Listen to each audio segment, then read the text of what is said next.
Voilà, c'est parti. Allez, je vous le disais, nous sommes en direct de France Université, locaux de France Université. Bonjour à toutes et à tous. Bienvenue à cette rencontre consacrée, vous le savez, au fameux rapport Jouzel, en présence de Jean Jouzel himself. À mes côtés, il est à ma gauche, lui-même pour commenter, éclairer les stratégies des universités et des grandes écoles, évidemment des grandes écoles françaises et universités françaises. On sera là pour parler évidemment de ce qui se passe ici. Cela fait suite à la parution, vous le savez, de son rapport, le rapport de Jean Jouzel, sensibiliser et former aux enjeux de la transition écologique et du développement durable dans l'enseignement supérieur. Les établissements y affichent des ambitions, même si bon nombre d'entre eux sont déjà engagés, ces établissements, dans beaucoup de stratégies de politique et sont engagés pour mener des actions concrètes en matière de formation, de recherche dans le développement durable, l'impact, la transition, la RSE. Alors, plusieurs invités partageront ces ambitions et leur vision. Bienvenue à nos confrères des médias qui sont ici et qui peuvent poser des questions. Alors, j'ai mon téléphone, j'ai un groupe WhatsApp et je peux transmettre les questions aux personnes qui sont là. Donc, vous pouvez y aller, et notamment à Jean Jouzel, puisque c'est lui qui pourra y répondre. Jean Jouzel, dont le rapport, hélas, a été un peu étouffé par l'actualité brûlante, si je puis dire, l'actualité triste de cette guerre, ce conflit entre la Russie et l'Ukraine, ou bien la sortie de Covid aussi, qui a aussi noyé dans l'actualité cette problématique pourtant au cœur de nos préoccupations, aujourd'hui et a fortiori demain pour les prochaines générations. Vous êtes accueillis au nom des trois conférences. Je le disais, France Université, la conférence des grandes écoles et la CDFI pour les ingénieurs qui se sont associés pour vous questionner, pour échanger avec vous et que vous nous présentiez évidemment les grands sujets que vous avez abordés. Bonjour Jean Jouzel. Bonjour. Elle va l'appuyer sur le micro. Voilà, vous savez, la petite garce. Bienvenue. Oui, bonjour. Bonjour à tous et à toutes, ici dans cette salle et derrière l'écran. Merci Gilbert. Alors, c'est vrai qu'on va rentrer tout de suite dans le débat.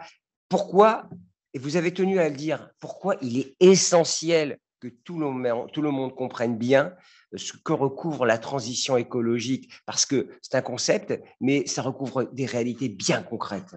Oui, d'abord, merci, mais ce n'est pas mon rapport, c'est, je crois, notre rapport. C'est un groupe de travail vraiment extrêmement actif. Certains sont là, d'ailleurs, voilà, derrière l'écran, et je les remercie tous. Notre rapporteur Luc Abadi, c'est vraiment un travail collectif qui nous a pris 2 ans, parce qu'il y a eu des petits arrêts. Voilà, avec une mission quand même ambitieuse, former, sensibiliser et former 100% des étudiants à la transition écologique. Alors, de quoi parle-t-on quand on parle de transition écologique? C'est vraiment au sens large. Alors, évidemment, je suis peut-être moi-même plus directement concerné par la transition climatique, la transition énergétique, mais tout aussi importante est celle liée à la biodiversité, bien sûr, à l'environnement en général, à la sécurité alimentaire, tout est là, mais c'est beaucoup plus large que cette transition, je dirais, environnementale. La transition dont nous parlons, c'est la transition complète de la société, c'est-à-dire que les aspects sociétaux, les aspects sociaux en font complètement partie, les aspects économiques, c'est évident, et aussi les aspects culturels. C'est l'ensemble de vraiment, je crois, du fonctionnement de la société. Et pour un jeune d'aujourd'hui qui est dans l'enseignement supérieur, eh bien quand même, disons qu'on a des échéances chiffrées. Bon, en termes de climat, bien sûr, neutralité carbone en 2050. On voit bien que les 3 prochaines décennies vont être très importantes et que tous ces problèmes sont liés. On a intérêt à limiter le climat, ça aidera à, disons, à préserver la biodiversité, et ainsi de suite. Donc, les 3 prochaines décennies vont être importantes. Et ce qu'il faut retenir, eh bien, c'est que cette transition, les jeunes d'aujourd'hui, alors elle nous concerne tous, elle concerne aussi ma génération, c'est pas ce que je veux dire, mais les jeunes d'aujourd'hui, ou bien ils la réussiront, ou bien ils la subiront. Disons, on ne peut pas échapper à cette transition, c'est ça qui est important, à toutes ces dimensions. Et vous insistez sur le fait que c'est les jeunes qui seront le bras armé de cette action pour la transition et qui seront même le moteur. Oui, je crois qu'il ne faut pas exclure l'ensemble de la société, les jeunes, mais disons les générations qui sont déjà au travail. Et d'ailleurs, nous avons cette idée aussi que la transition, justement, doit aller au-delà de l'université, mais vers la formation continue. Et d'ailleurs, nous invitons disons, l'université, l'ensemble de l'enseignement supérieur au sens large, à s'investir plus dans cette formation continue, disons tout au long de la vie, à la transition énergétique. Évidemment, les jeunes qui sont aujourd'hui dans les écoles, dans les universités, quelle que soit leur filière, auront un rôle au cours des 3-4 prochaines décennies, peut-être plus important que moi-même, par exemple, soyons clairs. Donc, mais ils seront au cœur de la transition, mais ils n'apprendront pas tout seuls, je l'espère, et j'espère qu'ils la réussiront. Mais oui, les étudiants d'aujourd'hui ont un rôle tout à fait spécifique et il faut effectivement, il y a urgence, c'est ce que nous rappellent tous les rapports, que ce soit ceux du GIEC, de l'UPBES, et voilà, et aussi on voit bien que, voilà, si on parle de l'exemple de l'Ukraine, on voit bien qu'il y a une proximité entre cette transition énergétique, l'accès aux ressources, tout cela, c'est, disons, cette transition, c'est réussir effectivement. Comment fait-on pour que les jeunes d'aujourd'hui soient à l'aise dans le monde de demain? On l'a bien compris, mais il y a aussi l'idée qu'il faut former. La formation est essentielle, c'est-à-dire qu'on comprendra d'autant mieux qu'on sait de quoi on parle, en gros. Oui, la formation est essentielle. Alors, on ne part pas de rien hein, en termes de formation. D'abord, disons, il y a beaucoup de, disons, déjà d'établissements qui sont actifs par rapport à la transition, hein, d'établissements de l'enseignement supérieur. Nous avons dans notre rapport dressé un panorama, hein, donc assez large. Donc, on ne part pas de rien, c'est très clair. On ne part pas de rien non plus. Il faut assurer une continuité. J'ai parlé de la continuité vers, disons, l'enseignement tout au long de la vie. Il y a aussi la continuité très importante, me semble-t-il, avec, bien sûr, le primaire, le secondaire, c'est très clair, qui lui-même est en train d'évoluer par rapport à cette transition. Les programmes du secondaire se sont modifiés, je m'y suis intéressé. Je veux dire, voilà, donc, et cette continuité est nécessaire. Par exemple, on fait, je crois, une proposition, c'est de réunir les éco-délégués du secondaire, du lycée, que les éco-délégués, disons, établissent des liens avec, sur leur site avec les universitaires. Ça semble tellement naturel, ça commence à se faire aussi. Mais donc cette continuité doit être là. Quand on parle de formation, il y a aussi surtout déjà la formation des enseignants. Et ça, c'est de ceux qui vont former. En fait, bien sûr, moi, par rapport à cette transition, effectivement, je suis baigné avec d'autres dans cette transition, mais c'est aussi une politique de site très importante, de mutualisation, parce que sur un site donné, enfin j'étais à Rennes à en parler il y a 2 ou 3 jours, eh bien vous allez avoir dans une école, dans une université, dans un master, des enseignants qui sont déjà prêts à, disons, parler de la transition, de cette transition écologique au sens large, mais dans d'autres secteurs, voilà, des historiens, des géographes, des philosophes, il n'y aura pas, ou disons dans toutes les disciplines de la santé, eh bien, il n'y aura peut-être pas de gens. Donc, s'il n'y a pas, il faut une mutualisation sur le site des enseignements. Et donc, ça, je crois que c'est aussi une des caractéristiques très fortes. Donc, de ces recommandations. Une politique de site. Un point aussi que vous teniez à souligner, c'était les initiatives des jeunes, parce qu'on se rend compte, on le verra tout à l'heure, ils seront invités à cet échange. Eux, ils prennent les choses en main, en tout cas, ils exigent des prochaines générations et de leurs pairs et des décideurs des décisions rapides, et eux sont prêts à mener des actions. Et vous considérez que c'est important? Soyons clairs, ils sont quand même en partie à l'origine de cette initiative. Disons, la signature du manifeste des 15 000 il y a 3 ans a un peu remué nos. Disons, voilà. Oui, disons, ils ont déjà joué un rôle très important en s'exprimant, et je crois que ça a effectivement aidé à ce que cette transition, cette nécessité de prendre la transition au sérieux, eh bien, soit prise en compte complètement au niveau de Frédérique Vidal. Je crois que voilà, les étudiants ont joué un rôle, et effectivement, nous espérons que les étudiants continuent à jouer un rôle. Alors, voilà, par exemple, une proposition très claire, très simple qui est faite, c'est effectivement par rapport à l'HCERS, d'inviter l'HCERS, on ne peut pas les forcer, mais en tout cas, on peut leur suggérer, nous l'avons fait d'ailleurs, d'inscrire effectivement cette implication dans l'enseignement de la transition énergétique comme un critère d'évaluation des établissements, avec l'espoir qu'effectivement les jeunes, au bout de quelques années, des étrangers, mais aussi chez nous, regardent effectivement ce critère par rapport à l'enseignement, parce que c'est l'espoir que beaucoup de jeunes, c'est notre espoir en tout cas, Coralie pourra nous dire, mais on parlera avec les étudiants, mais c'est notre espoir que les jeunes exigent, en tout cas, soient de plus en plus intéressés parce que cette transition se mettra en place, je l'espère, bien sûr, en tout cas sur différents aspects, et ce sera, je crois, une demande des jeunes d'avoir un enseignement très disons, volontariste, très bien construit par rapport à la transition. Il ne sera pas le même dans toutes les filières, c'est très clair. C'est pas... Ah bah oui, c'est vrai il y a beaucoup de liberté académique, c'est pas ça. Comment on les fait adhérer, les étudiants, mais aussi les enseignants et bien sûr les établissements.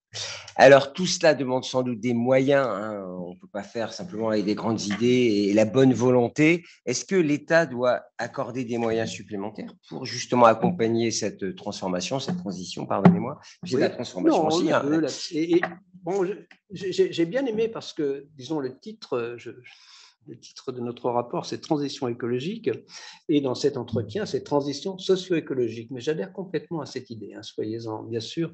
Il s'agit bien d'une transition socio-écologique, c'est très clair. Les moyens. Eh bien, effectivement, nous sommes, alors peut-être certains nous le reprocheront-ils, nous sommes très peu directifs dans ce rapport. Hein. En fait, il y a très peu de, voilà, sauf disons, la ministre, c'est 100%. Comment on fait pour avoir 100% des étudiants qui soient effectivement formés bon, il faut regarder aux 2 premières années. Donc, c'est vrai que la première recommandation, c'est, disons, vraiment de porter un regard sur l'enseignement de cette transition dans les 2 premières années. Et là, c'est le seul, pratiquement, disons, c'est pas du tout, mais la seule recommandation, je pourrais dire chiffrée, c'est-à-dire d'avoir 6 ETCS qui soient consacrés vraiment à la transition sur les 2 premières années, avec beaucoup de liberté, bien sûr, dans le contenu. Voilà. Mais quand on parle de 6 ETCS, enfin de 6 unités, donc modules, je dirais, eh bien, on ne parle pas forcément de modules nouveaux. D'abord, il y a beaucoup de possibilités, en tout cas. Enfin, moi-même, je ne suis pas enseignant, hein, mais nous avions évidemment des enseignants dans notre groupe de travail. Et bon, disons, c'est cette idée aussi déjà d'intégrer la transition petit à petit, d'infléchir des modules qui existent et d'y intégrer effectivement, disons, un regard sur la transition. Alors, ça dépendra, mais on sent bien aussi qu'il pourrait y avoir création de modules, disons, tout à fait spécifiques, nouveaux. Et là, il faut effectivement que les enseignants soient aidés. Il y a aussi la formation des enseignants, comment on donne du temps aux enseignants qui ne sont pas formés, je l'ai dit, très peu sont formés, pour se former, tout ça c'est important, il y aura besoin de moyens, nous ne nous avons pas chiffré, c'est vrai, mais voilà, c'est important et disons, l'État, les établissements ont un rôle important à jouer. On peut aussi peut-être regarder ce qu'on peut faire du côté de l'Europe, il y a beaucoup d'initiatives, mais voilà.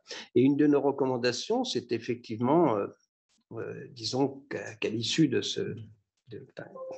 le plus rapidement possible, nous espérons, se mettre en place une structure pérenne où les établissements puissent aller effectivement trouver l'information sur la façon de financer, bien sûr, comme ici nous avons les directeurs d'établissement, c'est très important, voilà, donc vous savez comment faire généralement, mais c'est vrai que, disons, s'il peut y avoir vraiment cette structure pérenne où toutes les informations, je le redis, on ne va pas repartir de zéro, hein, c'est vraiment déjà mettre, disons, faciliter l'accès aux ressources de tous ordres, hein, aussi bien en termes de possibilités de financement, mais bien sûr de contenu, par rapport à ce qui existe, et puis bien sûr le compléter. Mais on ne veut pas repartir de zéro, effectivement, ce n'est pas... Bon, disons, c'est l'espoir qu'il y aura besoin de soutien, mais on peut aussi déjà faire... En tout cas, il y a déjà des choses à faire dans le contexte actuel. Mais il y aura bien sûr besoin de soutien. Et vous savez qu'on a les patrons de toutes les organisations, là, les conférences qui sont là. Est-ce que vous leur donnez quand même un bon point pour tout ce qui a été fait? Alors, certains ont commencé bien avant, ou est-ce qu'il y a encore du boulot? Il faut aller vite, encore plus vite, il faut accélérer. Moi, je pense qu'on peut donner des bons points à ceux qui se sont engagés. Il y a vraiment, disons, peut-être depuis peut-être l'accord de Paris a-t-il marqué un petit peu les esprits, mais il y a vraiment une prise de conscience dans l'établissement. Il y a plus de directeurs d'établissement qui osent dire je ne ferai rien chez moi. Je m'en fiche, non. Peut-être qu'il ne fait rien, oui, c'est ça, mais il fait semblant. En tout cas, il n'ose pas le dire, hein, je vous assure. Voilà. Donc, oui, non, ça va. On espère que ça prendra du temps pour entraîner tout le monde. C'est ça. bon, je comprends que, voilà, disons, les sciences de la santé, médecine et tout ça, ils doivent se... Et pourtant, c'est important aussi qu'il y ait une prise de conscience de cette réalité dans tous les domaines, c'est ça.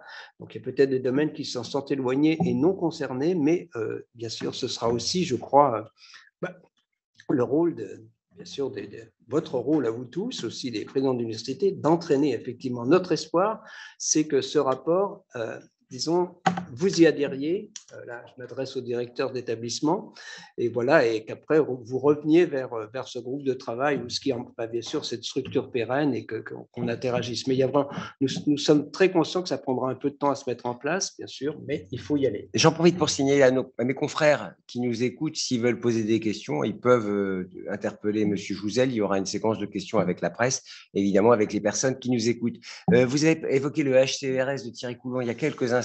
Qui dit HCERS dit évaluation, hein, vous n'êtes pas sans l'ignorer, mesure. Et est-ce qu'aujourd'hui, il faut évaluer, voire, je ne dirais pas sanctionner, mais en tout cas récompenser, le cas échéant, les établissements à la lumière justement de ces indicateurs de RSE, de développement durable, d'impact, de transition? Nous le pensons, oui, ça doit être un critère, bien sûr, qui prendra une place, nous l'espérons, notable dans l'évaluation des établissements. Et avec l'espoir qu'effectivement les étudiants aient un regard sur ce critère en particulier, c'est notre espoir, et que voilà, qu'il y ait un cercle vertueux qui se mette en place au niveau de la puissance publique, des enseignants, des établissements et des étudiants, qui fassent que tout cela soit une réussite, je l'espère, dans quelques années en tout cas. Bien sûr, on va avoir les renouvellements à chaque fois, voilà, donc ça prendra un peu de temps, mais je sais que oui, il y a déjà beaucoup de choses qui se font, mais voilà, il faut entraîner tout le monde. C'est ça notre difficulté. Parce qu'on le rappelle, hein, l'enjeu de tout ça, c'est l'urgence. Hein. Ouais. L'urgence climatique, ce n'est pas un vain mot. C'est-à-dire que les échéances ne sont pas à un siècle, hein, elles sont plutôt quelques dizaines d'années. Enfin, oui. Enfin, pour le climat, bien sûr, il y a cette date un peu butoir de 2050, mais disons, c'est vraiment les prochaines décennies, c'est-à-dire c'est la vie active des jeunes d'aujourd'hui qui sont dans vos établissements. C'est très clair.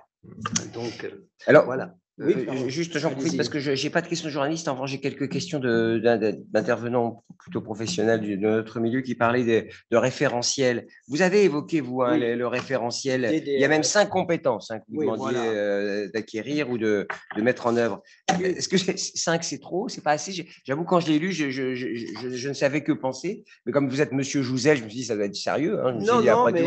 Oui, alors on a des spéciales. Enfin, disons, il y a des référentiels qui sont sur lesquels, disons, on a travaillé. Il y a, disons, des différents référentiels, alors voilà, qui existent, mais on a construit à partir des référentiels existants, mais aussi en se basant sur par exemple le campus de la transition. Donc je ne sais pas si vous connaissez, mais il y a, disons, voilà, donc on a reconstruit en fait pour moi-même, donc avec 5 compétences que je peux.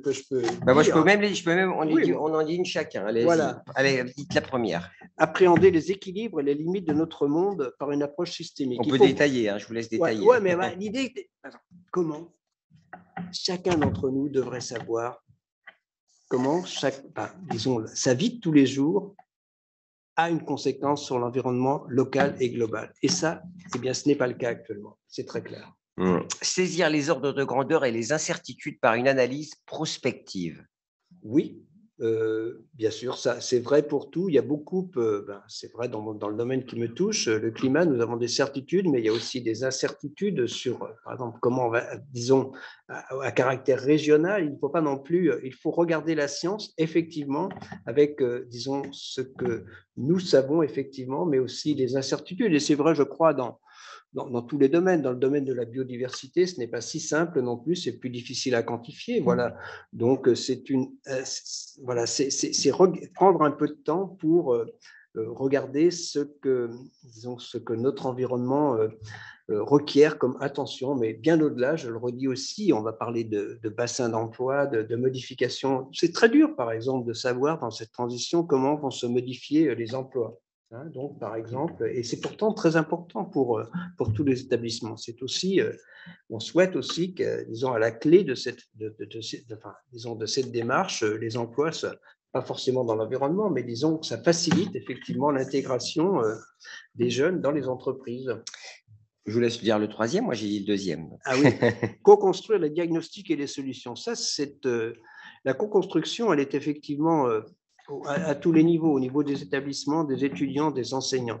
Et ça, c'est une démarche et on voit bien que c'est très transversal. Donc, par exemple, si on se place au niveau des enseignants, très souvent, il y a besoin effectivement les enseignants sont plutôt, c'est eux qui nous le disent souvent dans des silos, et il y a vraiment un besoin, semble-t-il, enfin oui, je crois, j'en suis convaincu, c'est éminemment transversal notre approche, et donc voilà, les enseignants doivent aller vers des collègues, créer des cours ensemble, ou des modules, voilà, mais c'est aussi une co-construction avec les enseignants, enfin, nous l'espérons avec les étudiants. Il faut aussi que les étudiants se sentent concernés et prennent aussi, disons, il y a cette idée de co-construire, et bien sûr avec les directions d'établissement, c'est tout cela qu'il faut mettre en œuvre.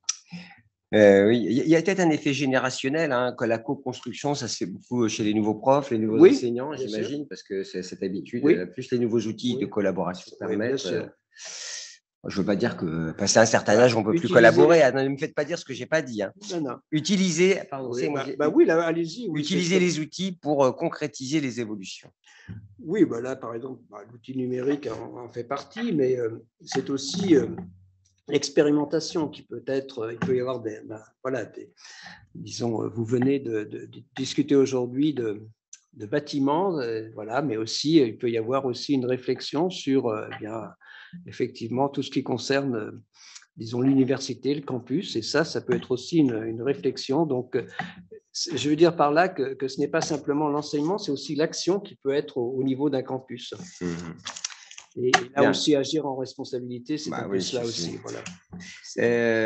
Vous n'êtes pas sans ignorer qu'il y a une échéance électorale qui se prépare. Des sondages sortent de tous les côtés. Là, j'en ai encore reçu sur mon fil d'actualité. Quelles premières mesures faudrait-il prendre selon vous pour aller dans la direction de tout ce que vous préconisez? Oui, alors, disons, vu de notre disons, un peu étroit, notre souhait, c'est vraiment que nous ayons, disons, voilà, avec Luc Abadi, nous irons voir la prochaine ou le prochain ministre de l'Éducation. On verra comment ça s'appelle. Ce sera peut-être un nom différent que celui du Maîtris.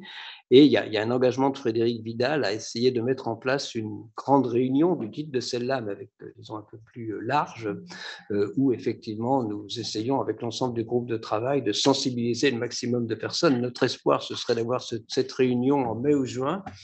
Voilà, on voit bien la difficulté. Ça veut dire qu'il faut que le prochain ministre se reprenne en main. Et puis, le rôle de l'État, disons, nous proposons de façon pas très directive, mais la mise en place d'une structure pérenne, c'est-à-dire s'il n'y a rien qui se passe, disons, le groupe de travail aura terminé ce travail avec la réunion, si possible, au printemps, mais ensuite, s'il n'y a pas une structure pérenne qui est mise, même légère, en place pour assurer disons, la mise en place, je dirais, en tout cas la suivre, parce que la mise en place, c'est vous qui les ferez, enfin, disons, bien sûr, dans vos établissements, mais s'il n'y a pas ce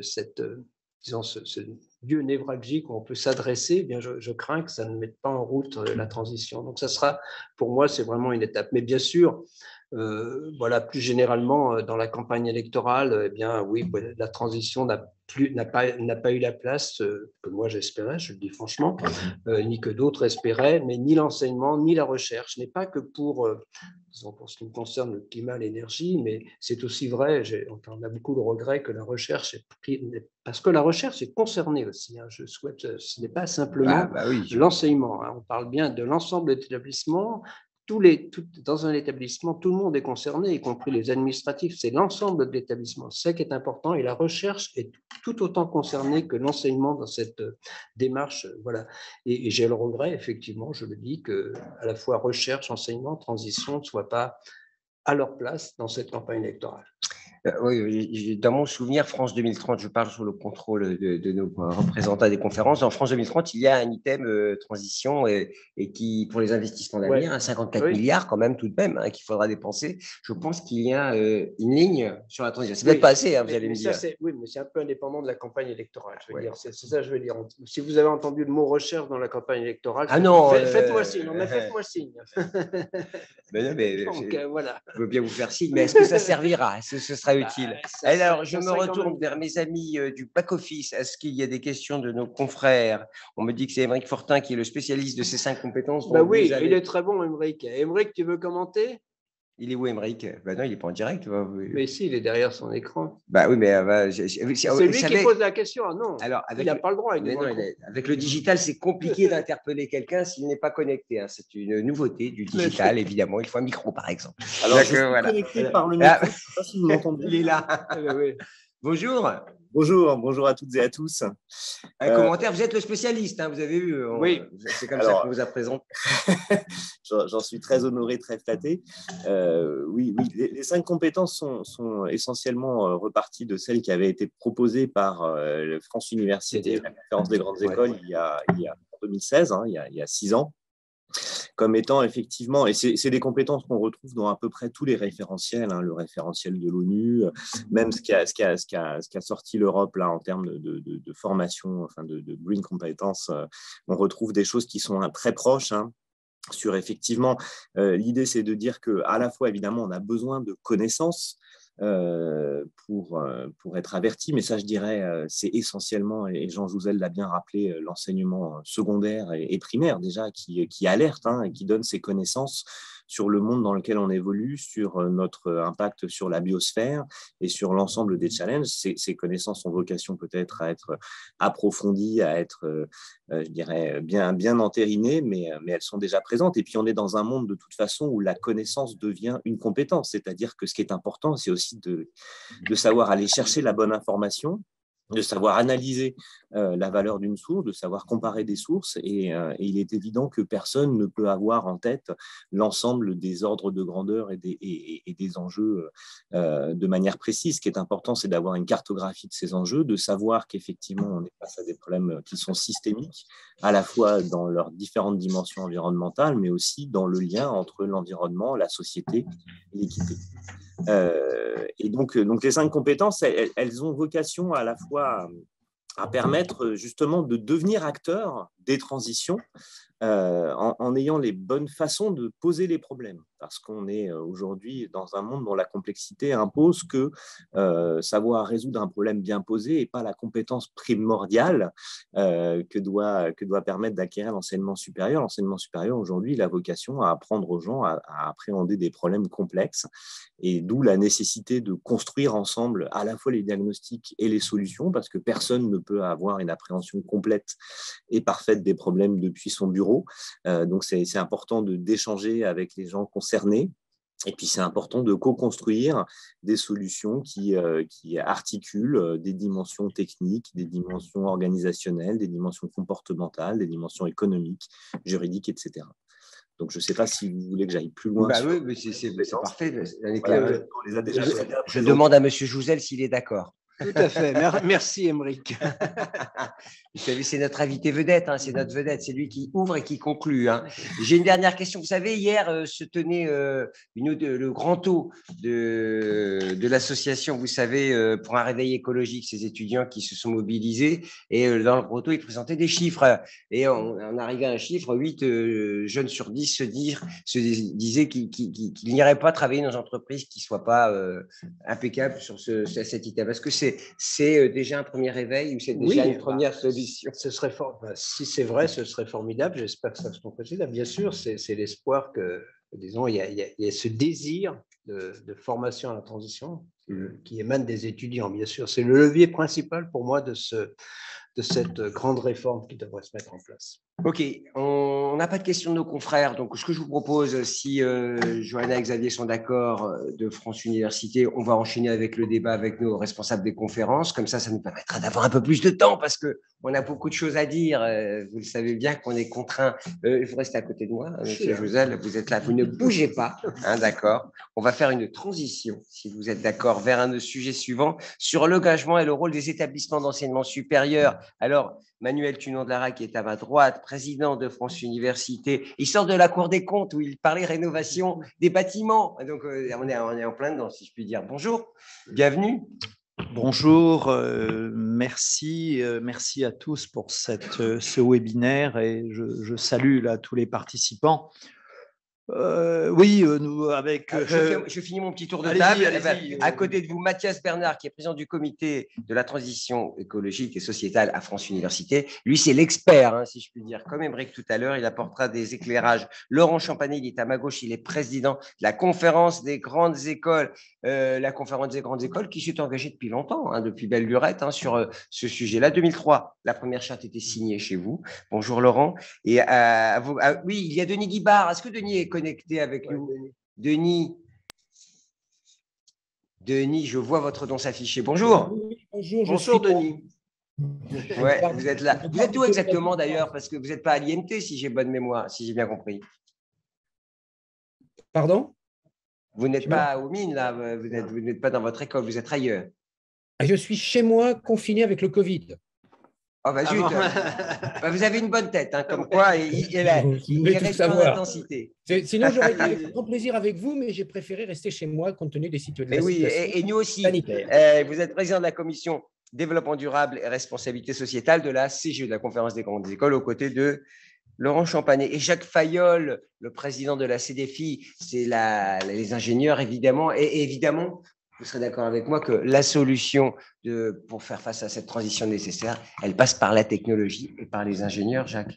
Absolument. Ouais. Bah, vous ne pouvez pas me dire le contraire en même temps. Non, mais on détaillera tout à l'heure. Manuel Tunon-de-Lara. Alors, on commence avec vous. Vous sortez d'un grand taux, vous aussi, à la Cour des comptes. Vous parliez rénovation. Et là, on est en plein dans la transition, dans la transformation nécessaire des bâtiments. On parle chauffage, on parle climat, on parle impact, évidemment. Et vous teniez à préciser d'ailleurs que les campus ont un rôle d'exemplarité sur cette transition et d'affichage des universités. Ça me paraît essentiel. Jean Jouzel disait tout à l'heure, la jeune génération, là où elle est actrice, où elle va subir. Les universités, les établissements d'enseignement supérieur, c'est la même chose. Ils sont sur le devant de la scène.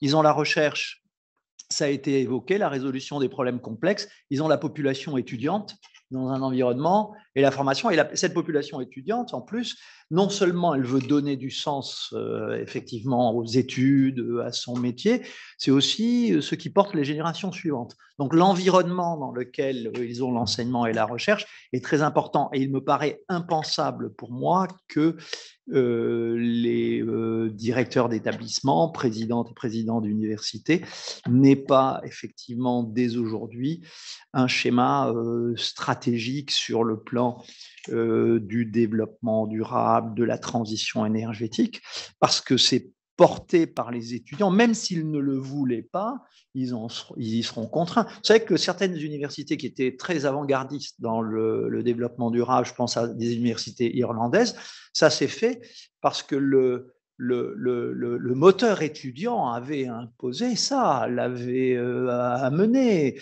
Et aujourd'hui, les recommandations du rapport de Jean Jouzel nous confortent dans cette idée qu'il faut avoir cette politique avec ses priorités. Ça se décline dans la formation, ça se décline dans la recherche, ça se décline dans l'environnement de tous les jours. Alors effectivement, on discutait avec la Cour des comptes, c'est une grande partie de l'immobilier de l'État. Nous, dans nos propositions pour la présidentielle, on dit saisissons-nous collectivement de l'immobilier universitaire au sens large pour en faire des campus de transition, des campus expérimentaux et relever concrètement le défi. Ça passe par des contrats, ça passe par des objectifs à se fixer ensemble. Combien ça coûte? Parce que là, quand on parle de rénover les immeubles, les appartements, j'imagine que rénover le parc immobilier universitaire, c'est colossal. Oui, moi je pense que c'est un investissement d'abord, Combien ça coûte? On peut vous donner des chiffres. On évoquait 15 milliards là, tout à l'heure sur le parc. Mais je ne suis pas sûr que ça soit la bonne approche. C'est le moment de demander de l'argent. Hein, vous savez, c'est le moment. Quels sont les équilibres des modèles économiques que l'on a? On a beaucoup d'établissements aujourd'hui qui sont encore des passoires énergétiques. Discutons du prix du gaz et du fonctionnement. Discutons des grands environnements de recherche. Il est essentiel de faire cet investissement-là aussi. Ouais. Et d'ailleurs, j'ouvre une parenthèse.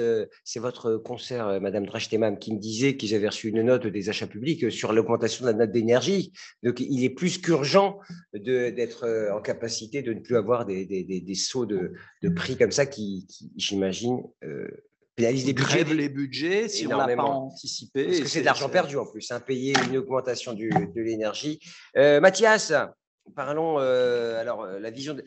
Vous avez une vision plutôt systémique, vous proposez une vision systémique quand on parle de sujet, mais aussi sur les formations, parce que c'est vraiment un sujet clé dans les universités, puisque c'est des lieux de formation. Et c'est là que se joue, évidemment, pas simplement sur les bâtiments, mais aussi sur les formations. Oui, c'est sur les formations d'abord, parce que ça s'adresse aux étudiants. Je crois qu'effectivement, et du coup, et ça renvoie aussi, c'est pour ça qu'on parle d'approche systémique, ça renvoie à la fois à la recherche, parce que nos formations, bien entendu, elles sont assises, elles sont adossées à la recherche qui se fait évidemment dans nos laboratoires. Et puis, effectivement, pour revenir à la problématique immobilière, effectivement, on ne peut pas envisager d'avoir des formations à la transition dans des passoires énergétiques, justement. Donc, du coup, on sait bien que la sensibilisation aussi aux enjeux de la transition, elle passe également par la vie de campus, par des pratiques éco-responsables qui peuvent être expérimentées en commun, justement, dans des espaces et qui est notre patrimoine universitaire. Alors, sur le volet de la formation, je pense qu'effectivement, vous l'avez dit, il y a déjà beaucoup de choses qui existent. Il y a bien sûr des formations déjà qui sont dédiées à différents niveaux, d'autolicence professionnelle, master, diplôme d'ingénieur, doctorat, etc.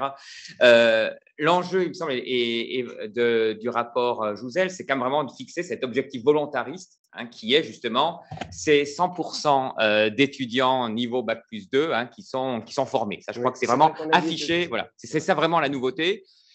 Et ça, c'est vraiment, ça nous impose effectivement de franchir un cap.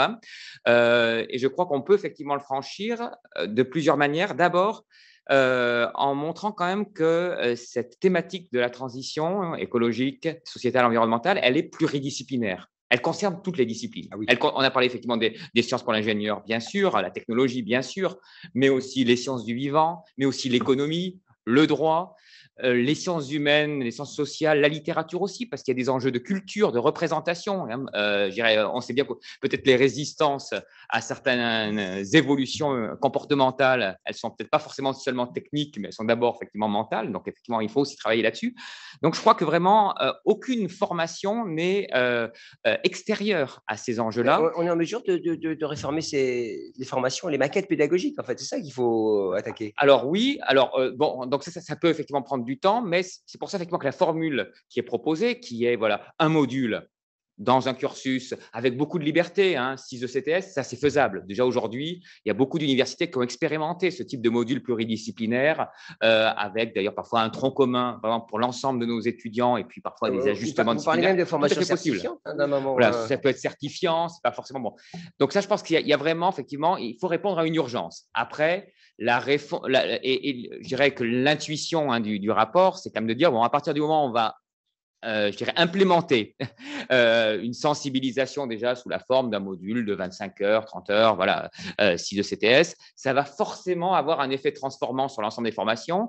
Les étudiants vont demander effectivement un approfondissement dans la suite de leur cursus. Les enseignants vont être aussi formés à ce type de problématiques et du coup vont aussi vouloir approfondir, etc. C'est vraiment un amorçage qui doit être volontariste. Et après, moi, je suis persuadé effectivement que les choses, il y aura un effet boule de neige. Un effet boule de neige, par exemple, dans les grandes écoles. Laurent, je le disais, ça fait depuis 2003, vous avez signé une première charte. Alors, signer une charte, ça ne veut pas dire que c'est un début. C'est un début. Comment vous réagissez d'abord aux propositions? Est-ce que tous les étudiants qui rentrent en première année, parce qu'il y a des écoles à la CGE après le bac ou des écoles après la prépa, donc comment vous voyez les choses? Oui, on les forme de plus en plus et même plus que ça. C'est-à-dire que on parle là, on est l'enseignement supérieur, on parle de l'enseignement supérieur, on forme quand même des gens avec des niveaux élevés de diplôme, on forme des gens qui vont être des cadres, des ingénieurs, des médecins, des juristes, des enseignants, des managers, donc des gens qui vont avoir de l'impact et qui sont les gens qui seront aux manettes demain. Et donc, c'est surtout eux qui peuvent faire changer les choses parce qu'ils seront au pilotage de la société, au pilotage des entreprises. Et c'est pour ça, je pense, en particulier en pensant aux entreprises, que la CGE a bougé depuis un moment. Et on parle de jeunes qui vont passer à l'action. Alors dans les compétences dont on a parlé, il y a effectivement être conscient d'eux, savoir mesurer, mais il y a aussi co-construire, co-réaliser. Et ces jeunes, ils veulent passer à l'action avec nous. Et nos campus, qui sont des micro-sociétés, des micro-entreprises, c'est le bon endroit pour faire avec ça. C'est pour ça que je suis d'accord avec Manuel. On ne peut pas leur faire travailler ça dans des bâtiments qui ne sont pas aux normes, en s'imposant pas, nous, les règles qui sont celles qu'on veut co-construire ensemble. Je signale que pour un réveil écologique, c'était chez vous hier soir. Et oui, donc c'est quand même tout un symbole. Les arts évéquiens, les plus grandes écoles d'ingénieurs, c'est le signal quand même de quelque chose. Donc, ces jeunes-là, il faut qu'on fasse avec eux. Et puis, comme le dit Manuel, c'est eux qui nous tirent. Donc, nous, il faut qu'on l'accompagne. Pas dire qu'il faut qu'on court derrière eux, parce qu'on essaye d'aller à côté. Mais voilà, c'est extrêmement important que cette jeunesse-là, et je comprends son désarroi à cette jeunesse qui va être aux manettes pendant le quinquennat qui vient, ne pas voir que ce sont des sujets qui intéressent les futurs présidents. On est toujours plus indulgent avec les universités parce qu'il y a un effet massification à un grand nombre. On est beaucoup moins indulgent parfois dans les grandes écoles ou plus agiles et qui… sans doute. On attendait plus. C'est vrai que nous, les écoles sont plus petites. Elles ont peut-être l'agilité d'une entreprise, mais qui a ses contraintes aussi dessus. L'université, c'est un modèle réduit de la société avec toute sa complexité, toute la masse à bouger.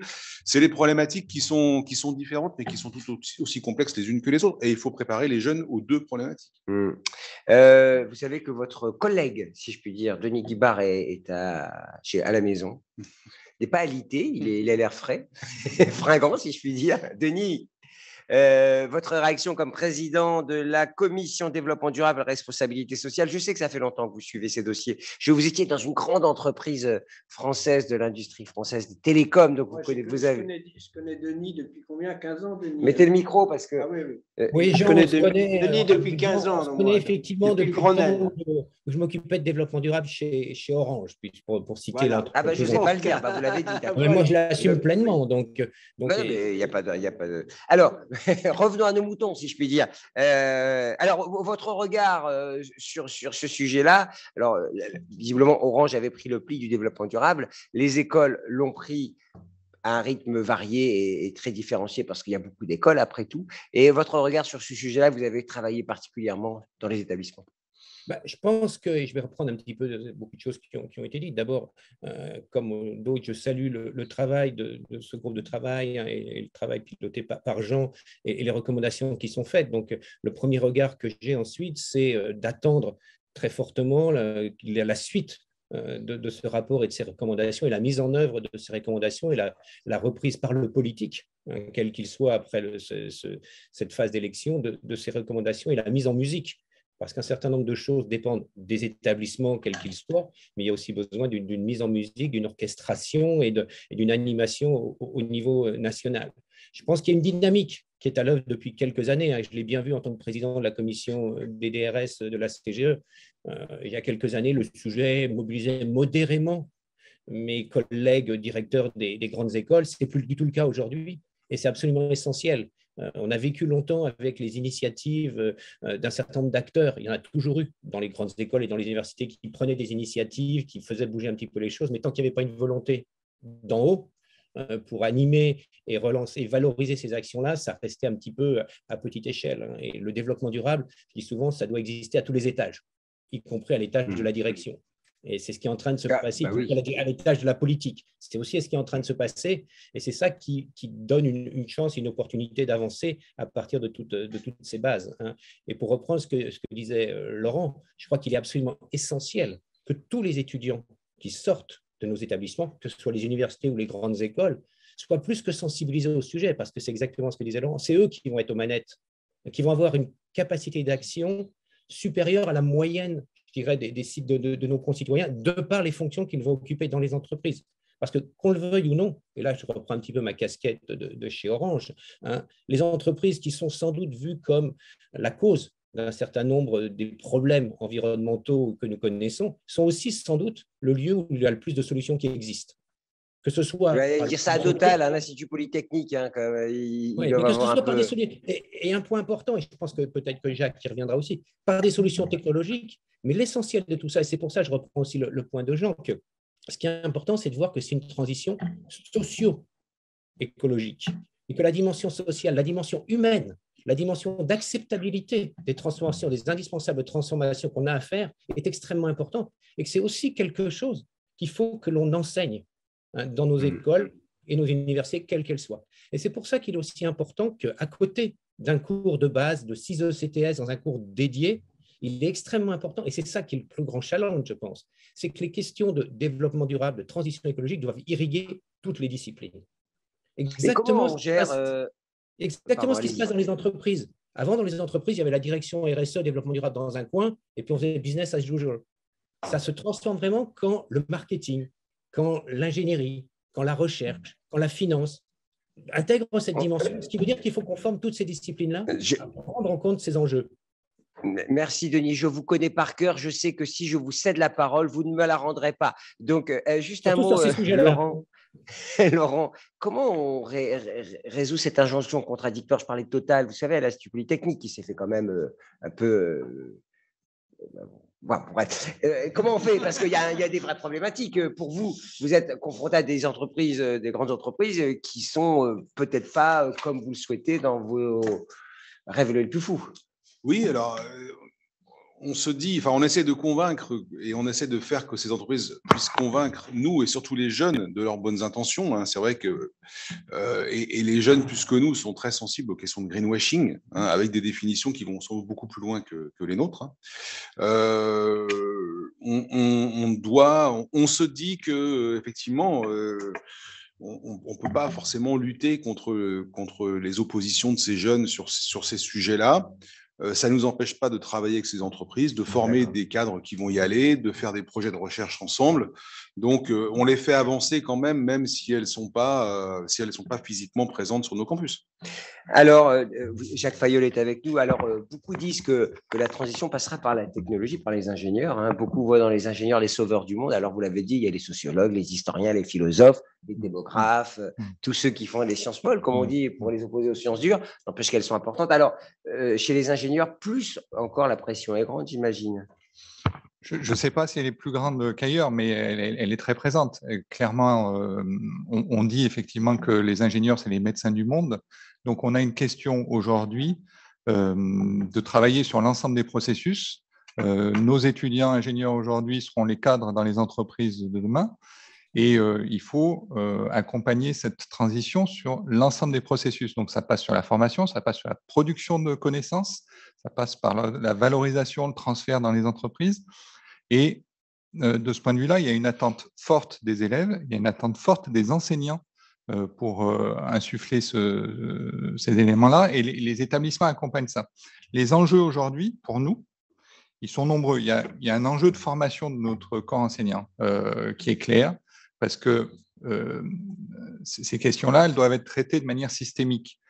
Évidemment, il y a déjà un certain nombre d'actions qui sont en place dans les établissements. Il y a des modules de spécialité pour apprendre à faire un bilan carbone, apprendre un certain nombre de choses, j'allais dire spécifiques, mais l'enjeu, il est de mettre ces questions de transition écologique et socio-écologique dans l'ensemble des modules. Et quand on fait un cours de photonique, quand on fait un cours d'intelligence artificielle, comment on traite ces questions-là? Donc, on a un enjeu d'accompagnement de notre corps enseignant et de l'ensemble de nos parties prenantes. On a un deuxième enjeu qui est celui, effectivement, de mettre ces questions-là au cœur du système. C'est des éléments d'attractivité, ça doit être des éléments d'attractivité de nos écoles, ça doit être des éléments d'attractivité aussi des emplois.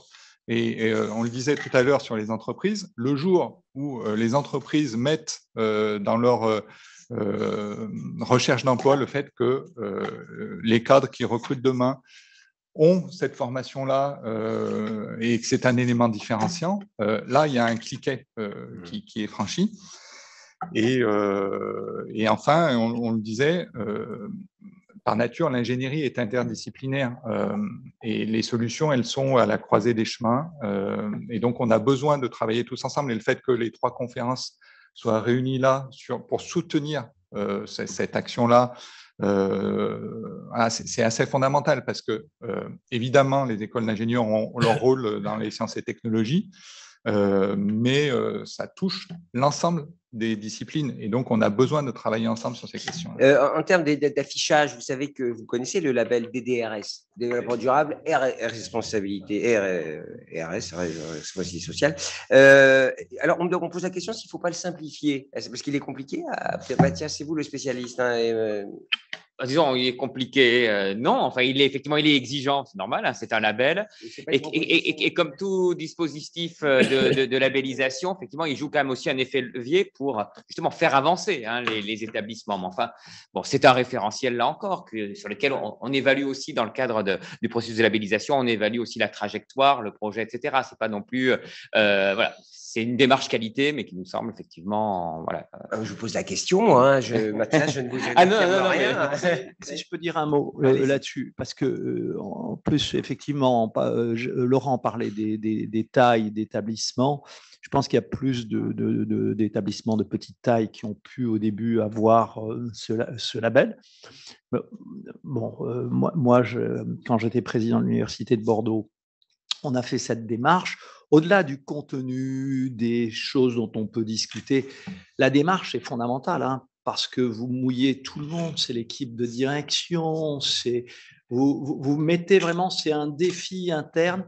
Je pense que c'est très important d'aller vers ce type de démarche, même si c'est plus difficile pour un très grand établissement multidisciplinaire. Je pense que c'est une... Georges Jouzel, vous réagissez parce que vous en parlez, je crois. Oui, on en parle, bien sûr, on cite des DRS et on encourage, effectivement, c'est plus un encouragement des établissements à s'y impliquer, mais je comprends très bien que ça peut être différent, disons, par chaque établissement n'a peut-être pas les mêmes difficultés ou c'est peut-être plus contraignant pour certains grands établissements, mais on encourage effectivement disons, à s'engager dans des DRS. On est sur des questions.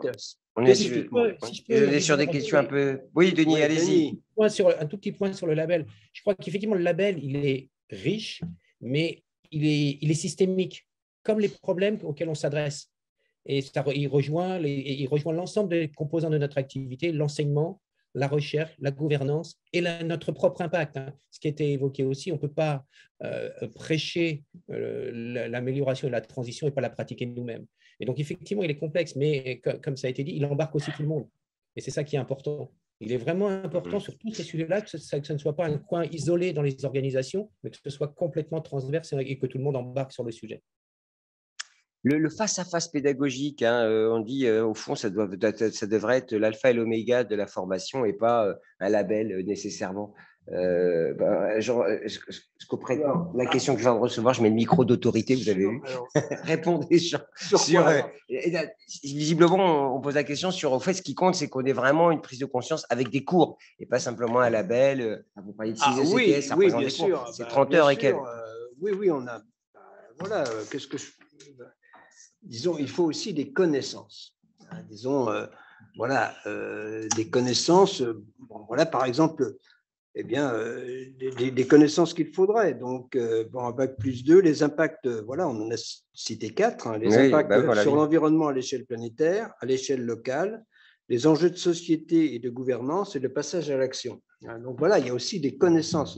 Disons, il faut c'est pas simplement, effectivement, le DDRS, il y a des choses à savoir, il y a effectivement des ordres de grandeur, il y a des mécanismes, c'est pas si compliqué que ça. Je veux dire, je suis sûr qu'avec, disons, effectivement, ces 6 DCS, on peut rentrer dans la vie en sachant de quoi on parle quand on parle de transition écologique. Mathias. Après, peut-être pour prolonger la réponse, je pense que ces connaissances, elles peuvent s'acquérir par des modalités différentes. Ça peut être effectivement un cours magistral, ça peut être de l'hybridation entre effectivement un MOOC, par exemple, et puis un complément tutoré. Ça peut être aussi des projets collectifs où les étudiants sont eux-mêmes acteurs et après, effectivement, et où ils démontrent effectivement des compétences qui sont ensuite certifiées. Enfin, je crois que là encore, la notion de liberté pédagogique, elle est vraiment importante et je pense que si on veut que nos communautés enseignantes et étudiantes d'ailleurs s'approprient également cette proposition. Je pense qu'il faut vraiment laisser le champ libre à toutes les innovations pédagogiques possibles et pas être simplement sur un seul modèle, je dirais, de cours ou de formation. C'est vraiment cette idée-là qui me semble essentielle.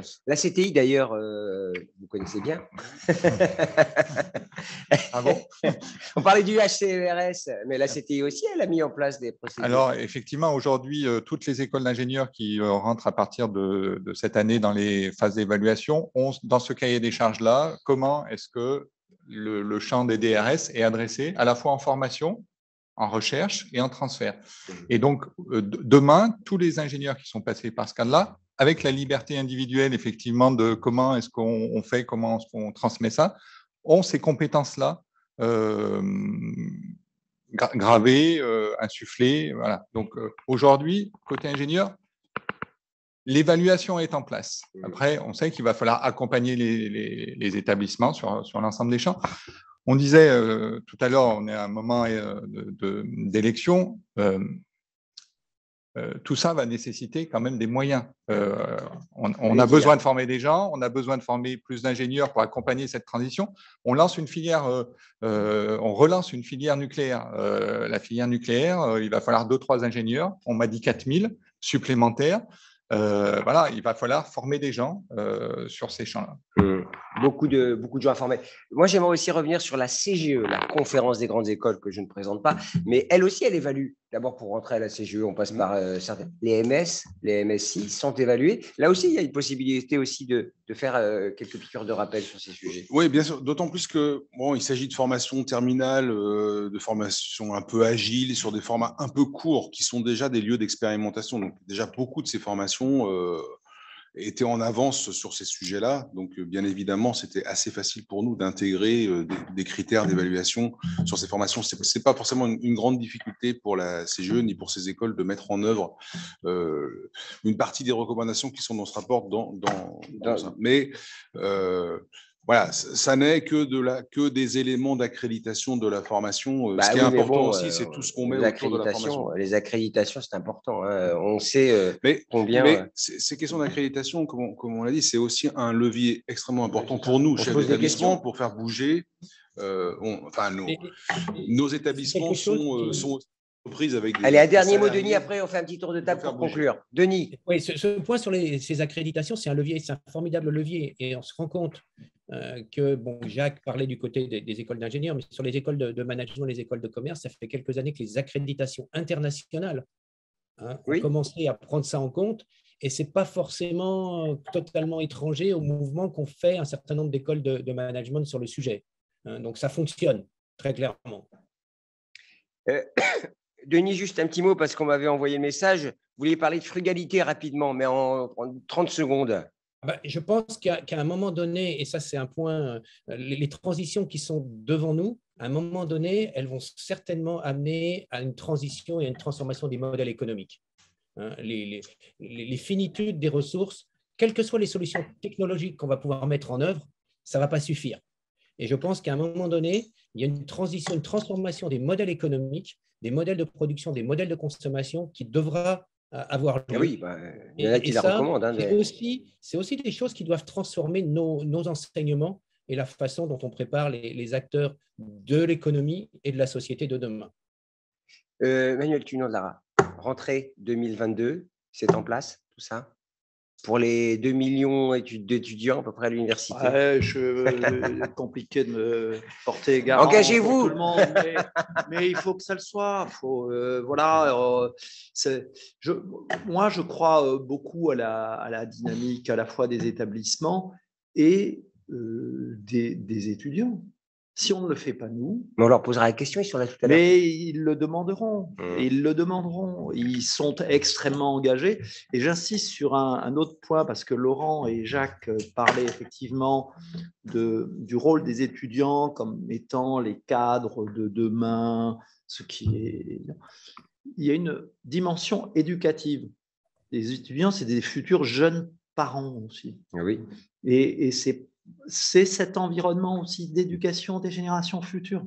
Ça, c'est majeur. C'est vrai pour l'environnement, c'est vrai pour la santé. Et donc, Je suis confiant sur la mise en œuvre. Je rappelle, hein, Président, que vous aviez sorti ça quand même il y a un bout de temps, donc vous étiez déjà dans l'histoire. Objectif de développement durable, quelle contribution des métiers de l'enseignement supérieur et de la recherche en France. Donc ça veut dire que… Et puis ça a quelques années, non? 2016, on m'a Voilà, dit. voilà, Ça, voilà, dire donc. que… Mais j'ai jamais dit que vous aviez rien fait. Un dernier mot, messieurs, pour les conférences que vous représentez. Rentrée? Non, Non, oui, la rentrée, les écoles, les grandes écoles sont déjà à fond sur la rentrée, et comme le dit Manuel, avec leurs étudiants, et donc elles ont déjà fait beaucoup à la rentrée dernière, et elles feront encore plus à la rentrée prochaine. Jacques, pareil. La chance, vous n'allez pas dire le contraire. Non, mais on va pas dire le contraire, mais la dynamique est là, tout le monde est derrière cette dynamique, donc voilà, il suffit de la soutenir et de l'accompagner. Vous êtes confiant, Jean Jouzel? Vous avez entendu les représentants des conférences. Autant vous dire, moi, je leur fais confiance. Oui, je leur fais confiance, mais il faut qu'on marche ensemble. C'est-à-dire ça, on va en parler. Comment on fait la rentrée pour que ça se mette en place? C'est ça qui m'intéresse maintenant. Ouais. Eh oui. Mais si je peux ajouter, c'est vrai que par rapport à ce que la transition est importante. Enfin, pour moi, je suis très attaché, je suis avant tout chercheur, très attaché à la recherche et à l'innovation, bien sûr, mais cette innovation, il faut être capable de l'évaluer par rapport aux objectifs de la transition. C'est ça qu'il faut mettre en place. Donc, c'est pas du tout… Voilà. Mathias, Denis, merci beaucoup. Reposez-vous bien, Denis. On vous Denis. attend impatiemment pour vous retrouver Merci en beaucoup, vrai. à bientôt. In real. Merci Mathias.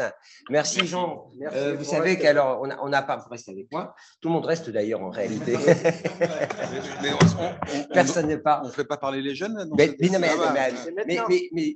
Laurent venait me remplacer si vous voulez. Mais alors, justement, dans le scénario que nous a écrit l'équipe de France Université et de la Conférence des grandes écoles, il y a ce deuxième temps avec les étudiants. Est-ce qu'on les a en ligne, Xavier? L'équipe de France Université est à côté de moi. Engagement et rôle des étudiants. Ils sont effectivement, vous l'avez dit, messieurs, au cœur de la problématique de cette transformation que nous connaissons et de l'impact que nous voulons porter à travers l'enseignement supérieur. Il y a une seule personne qui est en live avec moi, donc je vais commencer par elle. Je prends mon élan, pardon. Coralie, je sais. Alors, Razo a un go, voilà. Merci et bienvenue. Vous êtes représentant du réseau étudiant pour une société écologique et solidaire depuis 2007. Votre réseau est un réseau national composé de 150 associations étudiantes, c'est bien ça? C'est ça. Bon, vous Merci beaucoup de vous les croyez là, ce qu'ils ont dit, les patrons des universités? Je ne veux que les croire, en tout cas. Ils sont à distance, mais alors vraiment très, très raisonnable. Au moins, raisonnable comme Denis Guibard. Nicolas Grave, pour un réveil écologique. Est-ce qu'il est là, Nicolas? Oui, je vous entends bien. Bon, il semblerait que ça a dépoté hier, l'audition des candidats, enfin, des représentants des candidats. Tant mieux, et on a d'ailleurs de nouveaux chiffres sur l'enseignement supérieur. Bon, très bien. On s'est déjà rencontrés, me semble-t-il, nous, mais votre visage me dit quelque chose. Ça n'a que peu d'intérêt ce que je raconte, mais voilà, c'était pour le dire. À distance également, Louis Octobon, vice-président de la fédération de la FAGE, tout simplement, on va le dire comme ça. Il est là? Tout à fait. Vous êtes là? Je suis là. Bonjour Louis. Bonjour. Bonjour à tous. Vous deviez être avec nous, puis finalement, vous avez préféré aussi être à distance. Vous aviez peur de croiser Denis Guibard, peut-être, c'est pour ça. Non, je suis à Avignon pour le séminaire national des élus et étudiants. Mais bien sûr, c'est vrai, j'ai vu l'annonce sur votre site également, effectivement. Ça se passe bien? Eh bien, ça démarre jeudi, donc on finit les derniers préparatifs et on aura l'occasion d'accueillir d'ailleurs Lucas Badi pour revenir sur le rapport. Lucas Badi qui fait l'entrain, oui, c'est ça. D'accord. Bon, on parlera de transition alors. Tout à fait. D'accord, on en parlera. Ce sera le sujet. Maëlle Darny, président du Bureau national des élèves ingénieurs, qui est à distance. Maëlle, vous êtes là? Oui, je suis là.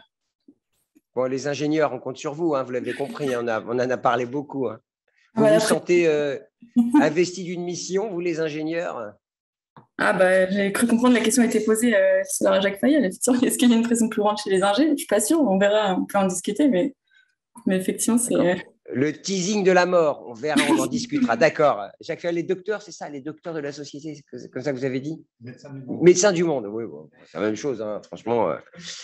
Et Romain Wismarac, je connais bien, le président du Bureau national des élèves des écoles de management. Romain, vous êtes là? Bonjour, oui. Bonjour. Étudiant à Burgundia, vous étiez dans le même bureau déjà la dernière fois, quand on s'est parlé. Ouais, c'est la poste, toujours. Ils ont que des bureaux blancs comme ça.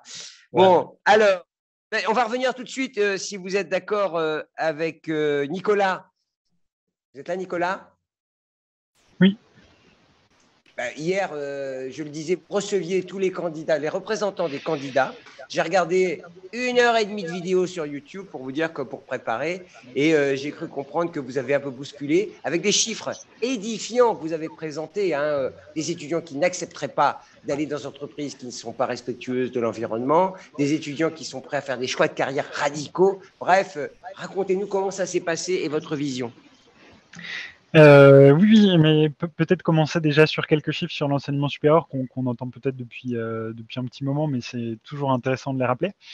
La thématique du réchauffement climatique et de la crise environnementale, ça concerne beaucoup les jeunes. Il y a 94% des jeunes qui se sentent concernés par ces questions et 79% qui évoquent le besoin de prendre des mesures drastiques pour faire face à cette crise. Quand on a en même temps cette prise de conscience, on se rend compte dans un récent sondage du Collège de France qu'il y a 46% des jeunes qui déclarent ne pas bien connaître la signification de l'expression gaz à effet de serre et 55% pour l'expression empreinte écologique. Donc il y a effectivement un travail important à faire pour que tout le monde puisse avoir une vision claire de ces questions et pouvoir y participer, puisque effectivement ça fera partie de notre vie active. J'aime bien le répéter à chaque fois, mais je suis né en 98.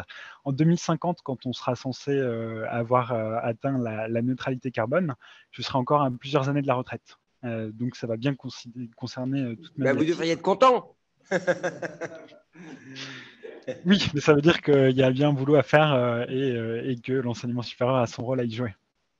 Quand il s'agit donc de ces derniers sondages qu'on a fait avec Harris Interactive, il y a 2/3 des étudiants qui seraient prêts à changer de formation ou à prolonger leurs études pour se former aux enjeux environnementaux et ou à un métier écologiquement utile. Et c'est des réponses pour lesquelles il y a peu de différence entre les lycéens et les étudiants. Et donc ça, à côté des autres chiffres que vous avez vu passer, notamment quand on s'intéressait à la question du choix des entreprises.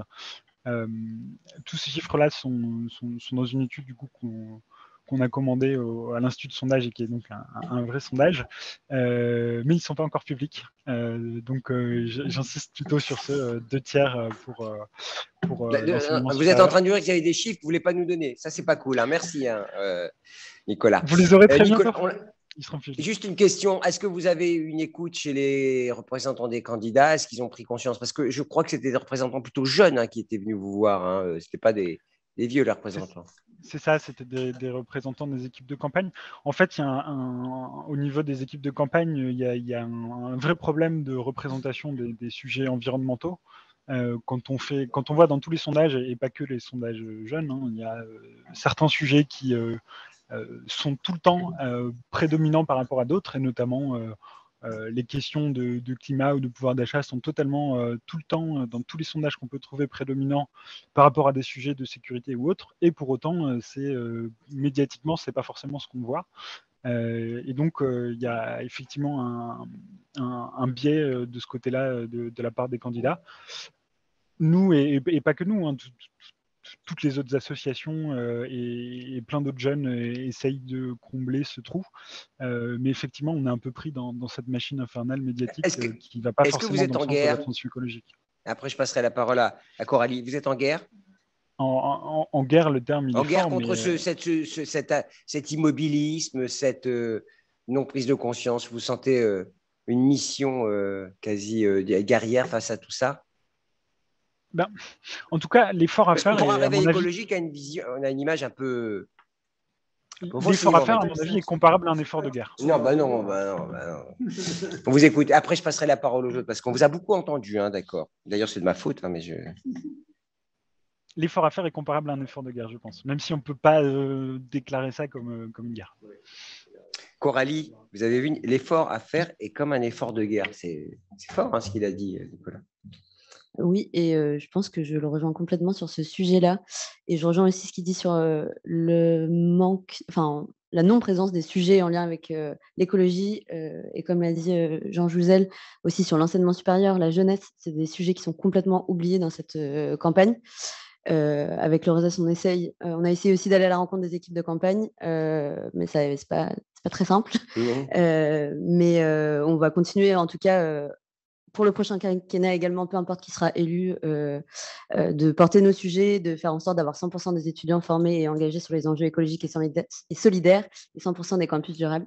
Est-ce que vous avez le sentiment que face à ce qui se passe, le réveil, il passe par vous en réalité, par le bas? C'est pas du top-down, c'est du bottom-up, comme on dit. C'est un peu ce qui s'est passé, notamment pour le groupe de travail, c'est-à-dire qu'en 2019, il y a eu toutes les marches climat qui ont eu lieu, et à la suite de ces marches climat, les organisations de jeunesse, l'Eurosas et Point Réveil écologique notamment, ont organisé une journée Make Our Lessons Green Again, une journée exemplaire en fait de cours en lien avec les enjeux de transition écologique, et c'est à la suite de cela que Madame Frédérique Vidal a mis en place le groupe de travail. Donc, c'est un petit pas en tout cas. On va continuer à marcher, on va continuer à s'exprimer sur ces sujets-là et essayer de faire du plaidoyer comme on peut. Après, je pense que tout est à co-construire aussi avec les établissements, mais c'est déjà le cas au final. Est-ce que c'est qu'une histoire de cours? Parce qu'en fait, on parlait de CTS, on revient à des fondamentaux assez basiques, un ECTS, des heures de cours, la formation des profs. Est-ce que c'est que ça? La prise de conscience, c'est que des cours face à un prof, c'est aussi d'autres actions que doivent mener une autre prise de conscience. Alors, c'est des cours, mais c'est aussi des actions que mènent déjà les étudiants au sein des établissements du supérieur, notamment via la vie associative et tous leurs engagements. Tout ce qu'ils peuvent mettre en place pour faire en sorte que les campus soient aussi exemplaires. Il y a beaucoup d'étudiants qui vont mettre en place des AMAP sur leur campus, des composts qui vont essayer en tout cas de mettre en place plein de choses pour qu'il y ait la transition aussi des campus. Donc, il y a déjà des choses qui sont faites par les étudiants et ce n'est pas uniquement avec les cours, même si c'est un des leviers, notamment parce qu'il y a beaucoup d'anxiété chez les étudiants et les étudiantes, d'éco-anxiété, et que les former aux enjeux écologiques et solidaires, ça leur permet de comprendre ce qui se passe et de leur donner des clés aussi pour agir collectivement. Et vous avez ce sentiment, parce que je me pose toujours la question quand on cherche un job, finalement, est-ce qu'on devient de plus en plus exigeant? Alors, il y a le salaire, la carrière internationale, l'épanouissement, et cette attente vis-à-vis de l'entreprise qui nous recruterait sur son exemplarité en matière d'impact. Est-ce que ça, maintenant, c'est un élément qui rentre en ligne de compte? On n'arrive pas à mesurer ça. Alors, on a les chiffres que nous a donné tout à l'heure Nicolas, mais… Alors, il y a beaucoup de chiffres, donc, comme l'a dit Nicolas, mais nous aussi, au RESAS, on constate aussi beaucoup avec les membres de nos associations, les étudiants de nos associations membres, notre page emploi qui justement répertorie beaucoup d'emplois en lien avec la transition écologique et la page la plus consultée de notre site, par exemple. On organise des forums en lien avec les métiers en lien avec la transition écologique où il y a beaucoup de demandes de la part des étudiants et des étudiantes. Et quand on discute avec eux, on voit que c'est aussi leur priorité dans leur insertion professionnelle. Louis, est-ce que vous m'entendez d'Avignon? Bonjour. Nous, en plein boulevard Saint-Michel. Je ne sais pas quel temps vous avez, mais nous, il y avait un soleil magnifique à Paris.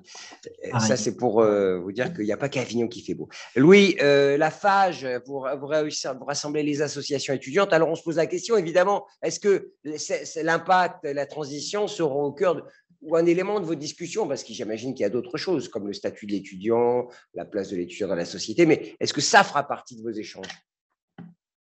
Tout à fait. Et en même temps, le sujet, il est transversal. Donc, il se doit d'être présent à toutes les échelles de nos échanges, de nos discussions. Nicolas parlait du temps qui a pu avoir lieu entre PRE, Point Réveil écologique et les représentants des candidats durant ce séminaire national des élus étudiants qui va se dérouler à Avignon cette fin de semaine. On accueille également des représentants des candidats et ils seront interpellés sur ces enjeux et leur manière de voir leur perception de l'enseignement supérieur pour demain et comment est-ce que notamment on intégrera ces enjeux de transition écologique dans les formations. À savoir également que nous, de notre côté, on a pu mener une enquête par rapport aux élections, savoir comment est-ce qu'ils se positionnaient par rapport à ça, les jeunes, quelles étaient leurs préoccupations. Et l'environnement, c'est le deuxième sujet qui revient dans leurs préoccupations principales.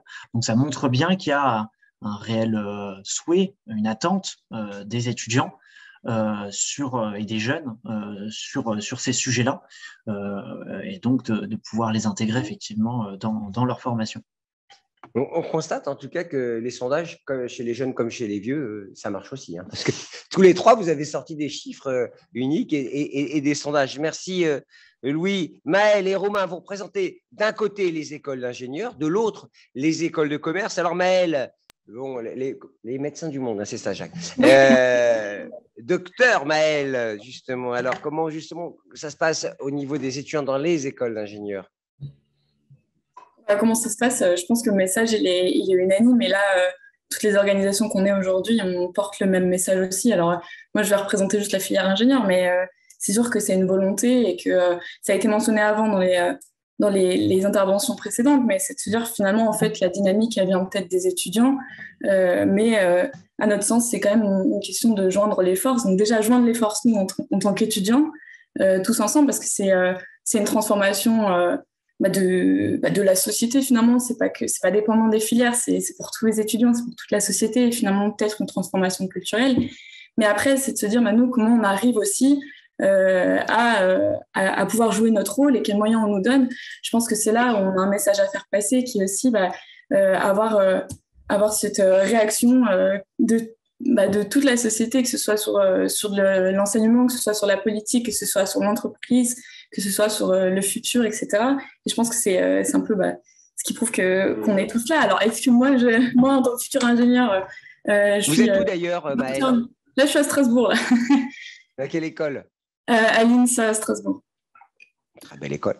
Et est-ce que l'impact que vous imaginez pouvoir porter dans la société, vous l'avez quelque part comme tous vos collègues, vos futurs collègues ingénieurs? Je pense que c'est… la question a été posée tout à l'heure en disant est-ce que les étudiants se posent vraiment la question pour les entreprises futures, où est-ce qu'ils vont aller? Est-ce que c'est un critère de choix? Je pense sincèrement que oui, et je pense que ça le devient de plus en plus, et qu'il y a au-delà de notre formation d'ingénieur, il y a aussi la quête du sens, de qu'est-ce qu'on veut faire, quel est notre rôle dans la société. On n'est pas juste à trouver des solutions, on est aussi à se re-questionner sur pourquoi on veut trouver ces solutions. Et ça, c'est quelque chose qui est en train de se transformer aussi, et c'est quelque chose qu'on ressent énormément, qui se ressent à la fois sur les personnes là, pourquoi on fait ces études-là, et qu'est-ce qu'on veut faire plus tard, et à la fois, je pense, dans les autres filières aussi. Enfin, je ne veux pas trop m'avancer sur des choses qui ne me concernent pas, mais je pense que c'est une question qui est générale et qui est globale sur les étudiants. Quels seront le rôle en tant que futur ingénieur, futur dans une entreprise, futur acteur de la vie sociale. La quête de sens, ça prend forme, parce que c'est souvent quelque chose, un concept, la quête de sens, mais où on dit qu'est-ce que ça veut dire. On le voit bien. Romain, est-ce que vous êtes en quête de sens à Burgundy? Parce que vous êtes à l'ESC Dijon, si j'ai bonne mémoire. Oui, c'est ça. Ouais. En quête de sens. Non, bien sûr, mais je rejoins tout ce que tous les autres étudiants ont dit juste avant. On est tous d'accord, effectivement, sur ce message-là. On a vu les chiffres, on est tous sensibilisés à cette transition écologique. On veut tous agir. Ça, il n'y a pas de doute. On l'a bien compris au niveau des étudiants. Maintenant, il y a beaucoup d'attentes à ce niveau-là. Il y a déjà une attente de reconnaissance. On parlait des associations, des projets associatifs. Dans les grandes écoles, ailleurs aussi, il y a beaucoup d'associations qui déjà traitent de ce sujet-là, mais même quand elles ne traitent pas ce sujet-là, quand on fait des événements, quand on fait des projets, il y a toujours la question de cette transition écologique qui vient. Mais malheureusement, derrière, il n'y a pas forcément une valorisation de ces projets-là au-delà de l'école, au niveau des autorités. Et c'est dommage parce que vraiment, encore une fois, on est conscient de ces problèmes-là, on est là pour agir, mais il manque cette reconnaissance. Et puis, je rejoins sur ce qui a été dit tout à l'heure sur la formation. Effectivement, après la sensibilisation, maintenant, je pense que c'est nécessaire, et les étudiants ont besoin du temps de formation au vu des postes, effectivement, qu'on va potentiellement occuper plus tard. On a ce besoin de formation-là. Et je dirais même qu'il faudrait profiter de la vague d'alternance qui est de plus en plus présente, où on a vraiment cette application de l'apprentissage en entreprise. En même temps, si on intègre vraiment des formations dédiées à ces thématiques-là, on aura l'application directe dans l'entreprise de ce qu'on apprend en école. Jean Jouzel, un commentaire d'abord, parce que j'ai envie de dire, si tout le monde se pose la question de l'impact et tout ça, il y a des secteurs, je pense à la plasturgie, il n'y aura plus personne qui voudra aller bosser là-bas ou dans l'énergie. Bien, je pense qu'on peut aller dans tous les secteurs il n'y a pas de secteur d'activité qui puisse se dire que la transition, ce n'est pas son problème. Donc ça, je pense quel que soit le secteur que les jeunes choisissent, ils peuvent effectivement, disons, je dirais, aller dans le sens de la transition. Non, mon commentaire, il est par rapport à, disons, je ressens dans cet échange avec vous ici ce qu'on a ressenti dans le groupe de travail, c'est-à-dire qu'il y avait à la fois, bon, bien sûr, CGE, CDFI et FU étaient bien représentés, mais les organisations étudiantes, et puis, disons, voilà, donc on a quand même une vraie convergence de vues. C'est donc par rapport, c'est un thème sur lequel nous regardons tous dans la même direction. C'est ça qui est important, moi, c'est ce que je ressens dans cet échange, c'est ce qu'on a ressenti dans le groupe de travail, voilà. Et je remercie les étudiants, mais bien sûr, ils sont super. De leur contribution mais ils sont super. Je peux poser une question de travail aux deux représentants des grandes écoles. Jacques, vous vous souvenez, quand on a fait une interview ensemble, vous disiez on manque de 10 000 ingénieurs. Est-ce que si on avait 10 000 ingénieurs de plus, on irait plus vite dans le règlement de cette transition? C'est-à-dire que le système de formation doit être aussi accéléré sur ces nouveaux métiers. C'est sûr qu'avec 10 000 ingénieurs de plus, on va plus vite sur pas mal de sujets. Donc aussi sur celui-ci, fondamentalement. Oui. Donc c'est un premier message. Laurent, mais c'est pas le tout de les avoir, il faut leur faire confiance aussi.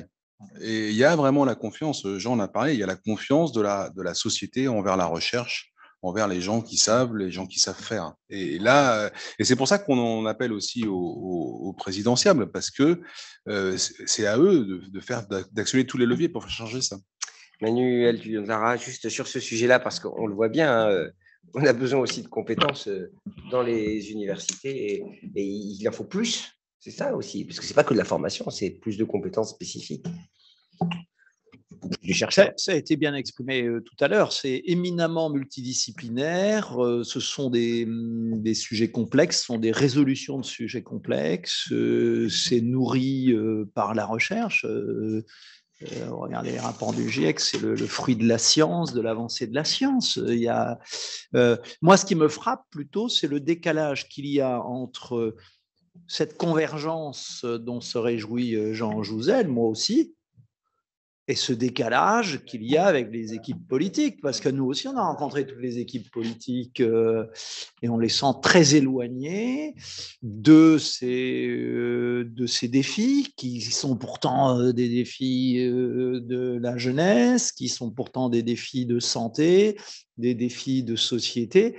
Et effectivement, on voit mal la place des formations futures, je ne vois pas beaucoup de réflexion dans les équipes de campagne sur ces sujets-là qui pourtant nous paraissent primordiaux. Donc c'est ça qui m'inquiète. Est-ce que ça peut faire sortir, je me souviens de ces soirées Nuit debout, vous vous souvenez, Place de la République, c'était des jeunes qui étaient là et puis qui voulaient parler, en fait, qui voulaient se faire entendre. Est-ce qu'ils pourraient se faire entendre de manière un peu plus intensive, ce que vous sentez du terrain remonter sur ces sujets-là, en tout cas?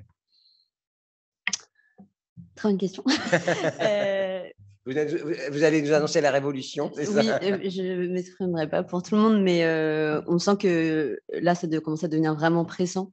Les marches là sont en train de se multiplier à l'approche des présidentielles, alors qu'initialement, il n'y en avait pas qui étaient prévues, mais au regard du peu d'intérêt que les équipes de campagne, enfin que les campagnes et les candidats ont eu sur les questions climatiques, on a décidé d'aller dans la rue, quoi, tout simplement. Parce que vous parliez d'éco-anxiété. Oui. L'éco-anxiété, ça se traduit parfois par un peu d'énervement. Ça peut aussi se traduire par des problèmes de santé mentale, de la dépression, etc. Je pense qu'il peut y avoir les deux aspects. Non, je pensais à gens vous savez que les gouvernants, ce qu'ils redoutent le plus, c'est quand les jeunes descendent dans la rue. Et est-ce que ça peut les faire descendre dans la rue? C'est la question. Oui, je pense que ça peut complètement les faire descendre dans la rue si on repart sur un quinquennat avec 5 ans à perdre. Rien à faire, je pense. Nicolas, est-ce qu'il est là? Nicolas. Mais je me souviens, on était avec Frédéric Vidal quand on s'était vu. Voilà, je me sais, votre visage, on avait fait une conférence. Bon, ça n'a pas d'intérêt, pardonnez-moi. La même question que pour Coralie, est-ce que finalement, ça peut contrarier énormément les jeunes si ils ne sont pas écoutés, si on continue à être un peu autiste à ces demandes pressantes? C'était le cas en 2018-2019 quand on avait eu des très grandes mobilisations et avant le Covid où on avait mis, il y avait 40 000 étudiants dans les rues de Paris, je crois, pour déplorer le manque d'action face à ces questions-là. Depuis, on a effectivement eu le Covid qui a un peu tué une partie de la vie associative, mais il y a bien toujours ce besoin. Là, en sortie du GT Jouzel, on a encore un peu cette envie de continuer à faire avancer les choses et en particulier pour l'enseignement supérieur.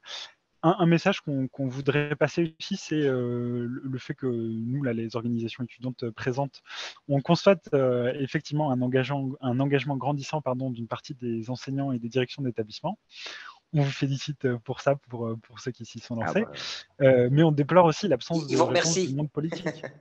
On déplore aussi l'absence de réponse du monde politique et puis l'absence d'une stratégie nationale.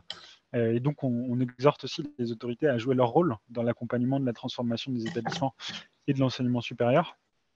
Et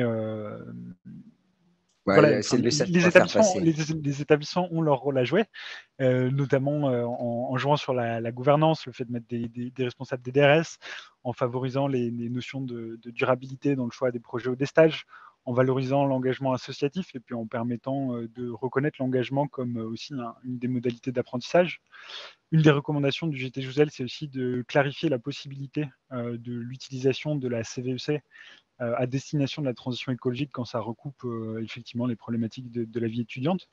Et puis, on vous rappelle aussi votre possibilité aussi, vous, en tant qu'établissement, d'interpeller le monde politique pour qu'il joue son rôle, parce qu'on voit que ils le font, franchement, allez pas les engueuler, ils font ce qu'ils peuvent, les pauvres. Hein. La CVEC, il reste un peu de sous dedans, de mon souvenir, tout n'était pas utilisé, donc il doit rester un petit peu dans Manuel Tunon-de-Lara. Non. Ok, il fait la moue, donc a priori... Si, mais je suis d'accord avec ce que dit Nicolas Grave. Je pense qu'effectivement, je ne suis pas sûr que l'État prenne toujours cette mesure. Alors, par moment, on a des interlocuteurs qui sont sensibles. Là, vous faisiez allusion à la Cour des comptes. Là, on a présenté la situation patrimoniale. On a une discussion très constructive, très enrichissante. Je vais voir ce que va donner le rapport de la Cour des comptes.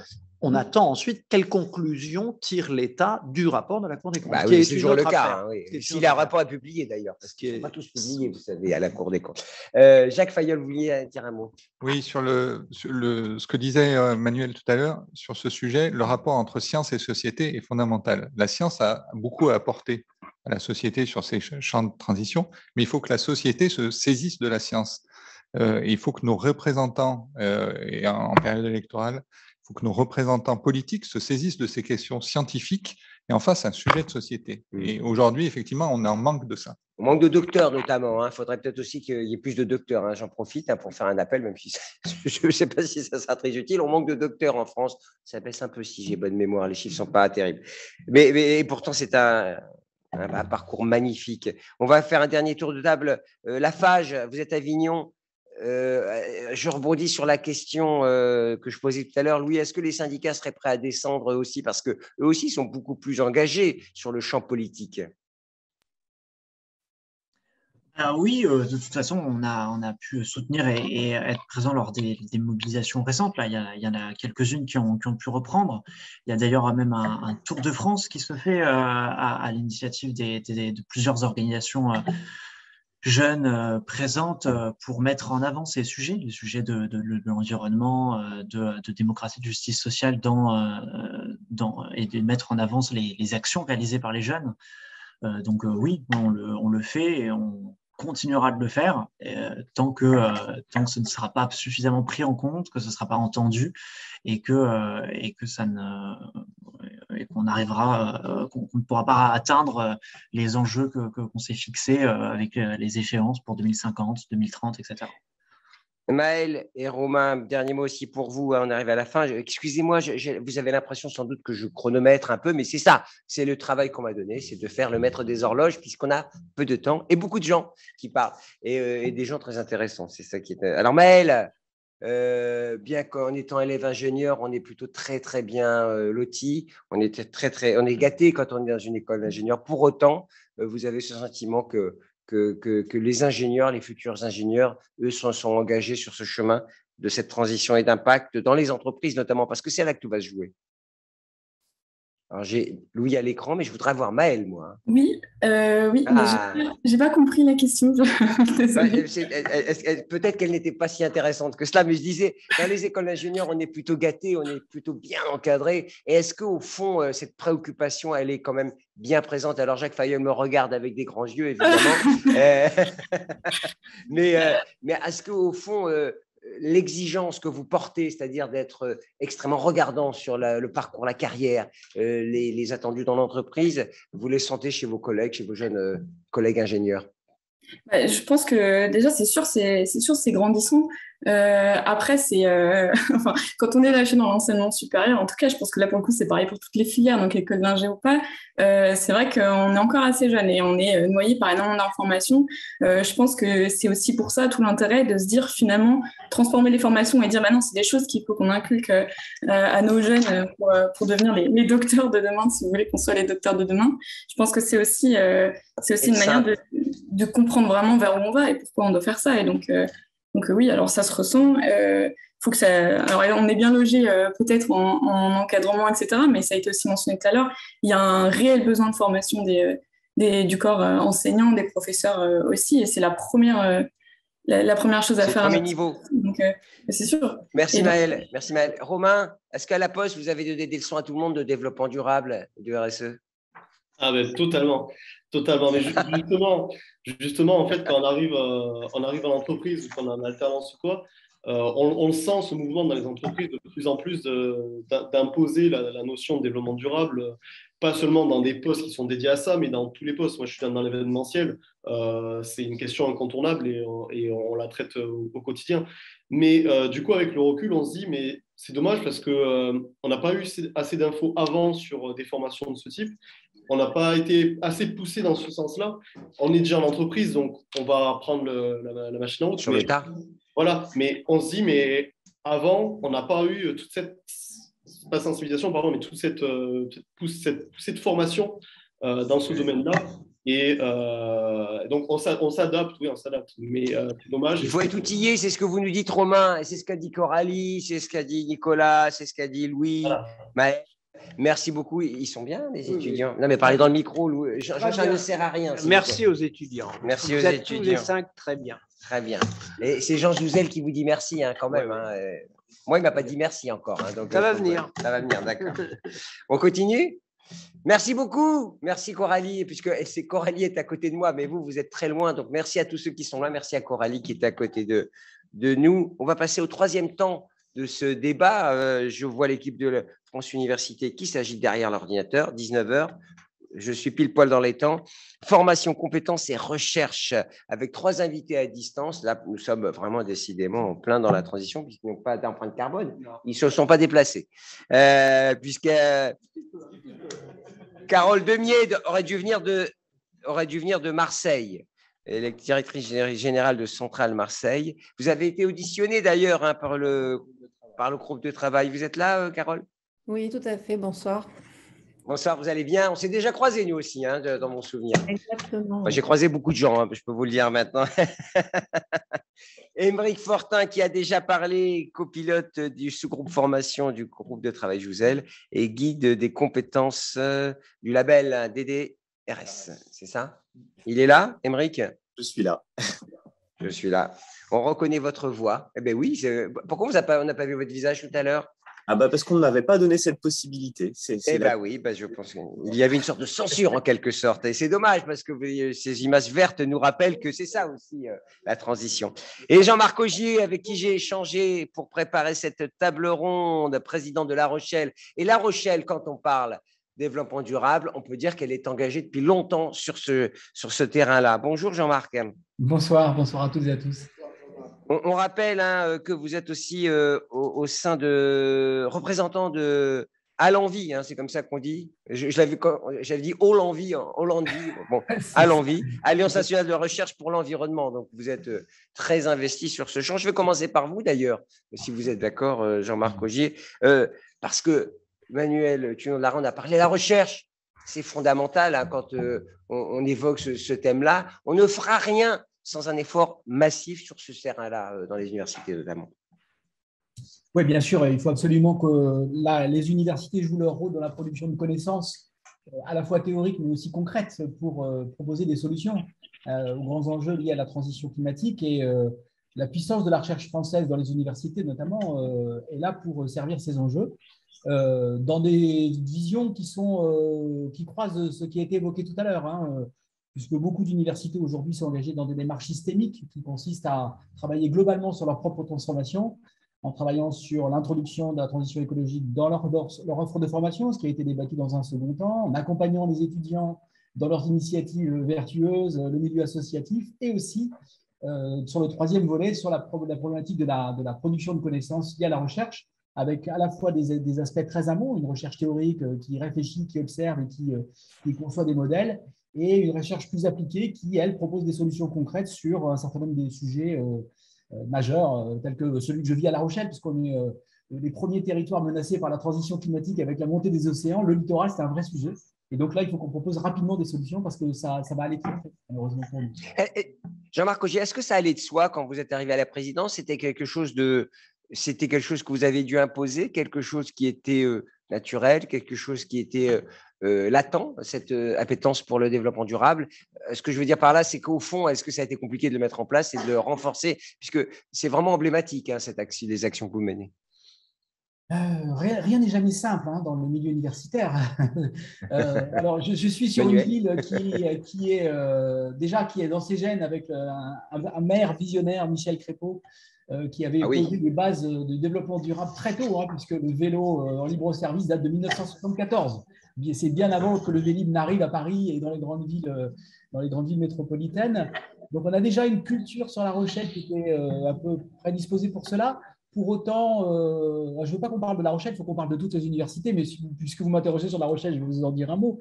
La difficulté que j'ai eue, ça a été d'adresser la problématique suivant l'angle que Manuel Pinon de Lara, le président, évoquait tout à l'heure, c'est-à-dire de travailler dans une démarche holistique, interdisciplinaire, et de contribuer à un décloisonnement scientifique entre tous les champs disciplinaires pour se mettre au service de ces grands défis auxquels notre société est confrontée avec la transition climatique.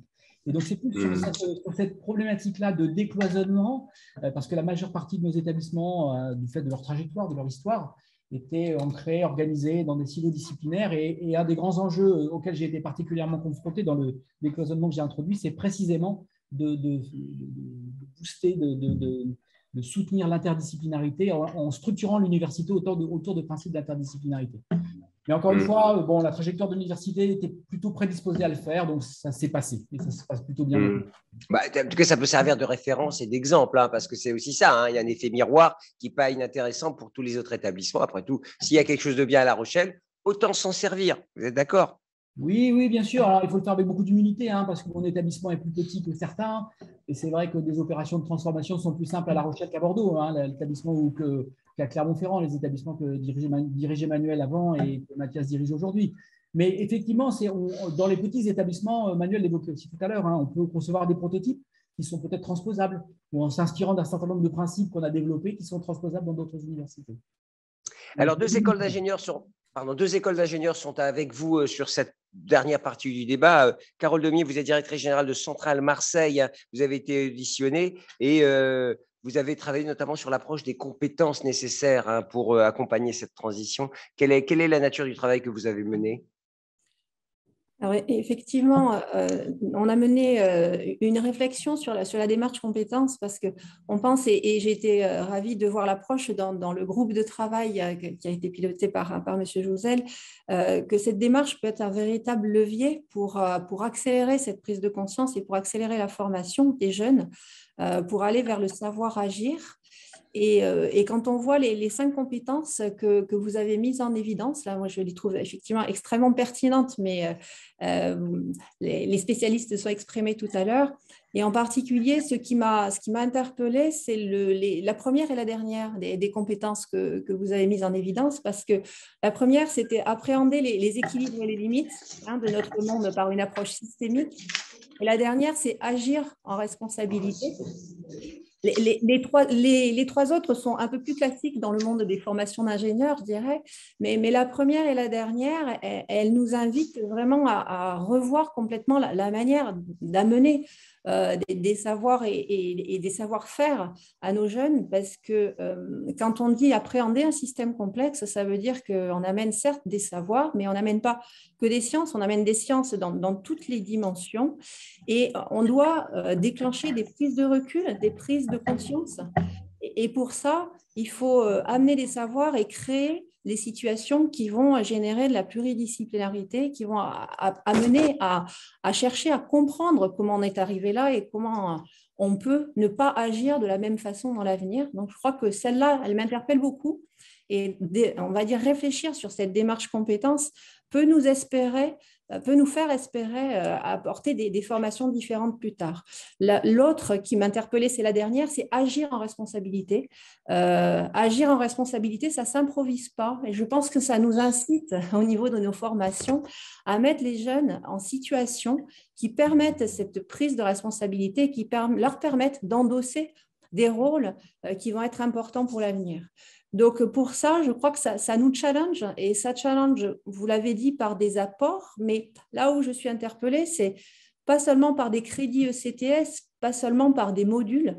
Moi, je suis convaincue que quand on rentre dans une approche compétence avec la complexité qui est décrite ici, c'est tout le système qu'il faut revoir. Et ce sont des scénarios d'apprentissage qu'il faut réinventer et qu'il faut challenger, qui se jouent dans l'école et qui se jouent en dehors de l'école. Alors, il y a les activités associatives qui sont importantes, mais je pense qu'il faut aussi envoyer les jeunes sur le terrain à prendre conscience de leur futur rôle de citoyen. Même s'ils sont ingénieurs, ils sont aussi de futurs citoyens. Et je pense qu'il y a un engagement qui est de l'ordre de la politique à diffuser, à challenger. Et cette démarche compétence, elle permet d'adresser tout ce champ-là qui va au-delà des savoirs, même s'il s'appuie sur les savoirs. Alors, les défis sur les citoyens et des parents, hein, disait Emmanuel Tudor de Lara. Des citoyens et des parents. Des parents, et puis j'écoutais ce que disaient les étudiants aussi. Je pense qu'une dimension présente, c'est que ces étudiants vont dans les entreprises, vont être embauchés dans les entreprises, ont des formations en alternance et peuvent aussi être à certains égards les ambassadeurs bien sûr. de l'université, des écoles. Et ça c'est une dimension qui me paraît intéressante et qui va dans le sens de ce que vous venez de dire. Pardon, Carole, on vous a coupé. Et après, je passe la parole à Aymeric, si vous êtes d'accord, au pont. Alors, juste pour compléter, je voulais dire que ce dont on parle, c'est quand même un défi majeur pour les écoles. Et même si elles en sont convaincues, et même si les équipes pédagogiques en sont convaincues, générer ces scénarios d'apprentissage et générer des savoirs nouveaux, ça n'est pas si facile. Ça fait des dizaines, des centaines d'années qu'on enseigne les mathématiques, la physique, le développement durable et tous les sujets dont on parle. Ça fait peut-être moins longtemps. Et nos équipes pédagogiques, elles ont aussi besoin de créer des enseignements, de challenger, de se confronter entre pairs, de cheminer pour mettre en place des enseignements qualitatifs. Et je pense que ça, c'est ce qui est complexe aujourd'hui, parce qu'il faut aller vite, mais ça demande du temps et quand même, et il faut challenger. Et un peu de maturité. La recherche est important. La maturité du savoir et de la connaissance. Aymeric, alors oui, c'est vrai que l'École nationale des ponts et chaussées, quand on parle de développement durable et impact, évidemment, vous êtes intéressé au premier chef, hein, puisque évidemment, vous êtes dans la construction, le dur, et l'impact sur l'environnement est évident et visuel en tout cas, hein, parce qu'il y a bien d'autres choses qui ont un impact. Et alors vous êtes responsable, je le disais, des formations de master et de développement durable au sein de l'école, et vous êtes aussi intéressé du guide des compétences des DRS, et vous êtes questionné sur cette base de connaissances à solidifier auprès des jeunes. Oui, tout à fait. Donc, comme je l'évoquais tout à l'heure, je remercie vraiment Madame Demier pour son témoignage. C'est-à-dire qu'on a beaucoup parlé tout à l'heure des 6 ECTS. C'est vraiment pas le message principal du rapport de Jean Jouzel sur ce sujet-là, parce que les 6 ECTS, c'est vraiment pour amorcer la pompe, pour amorcer la machine, pour permettre effectivement très rapidement que tous les Bac+2 soient armés pour au moins savoir l'ampleur des enjeux du monde dans lequel ils vont évoluer, mais c'est bien la démarche compétence qui est au cœur de ce que nous proposons. Et cette démarche compétence, comme vient de le dire Madame Demier, elle vise un effet transformant de nos formations, de l'ensemble de nos formations. C'est justement par une démarche compétence qu'on peut s'adapter aux spécificités de chaque établissement, de chaque culture de formation, que du coup, cette démarche peut être appréhendée tant du point de vue d'une école de commerce que du point de vue d'une formation en droit, d'une faculté de médecine, etc. C'est bien ces compétences-là. Et comme l'a dit Madame Demier, c'est des transformations qui sont très profondes,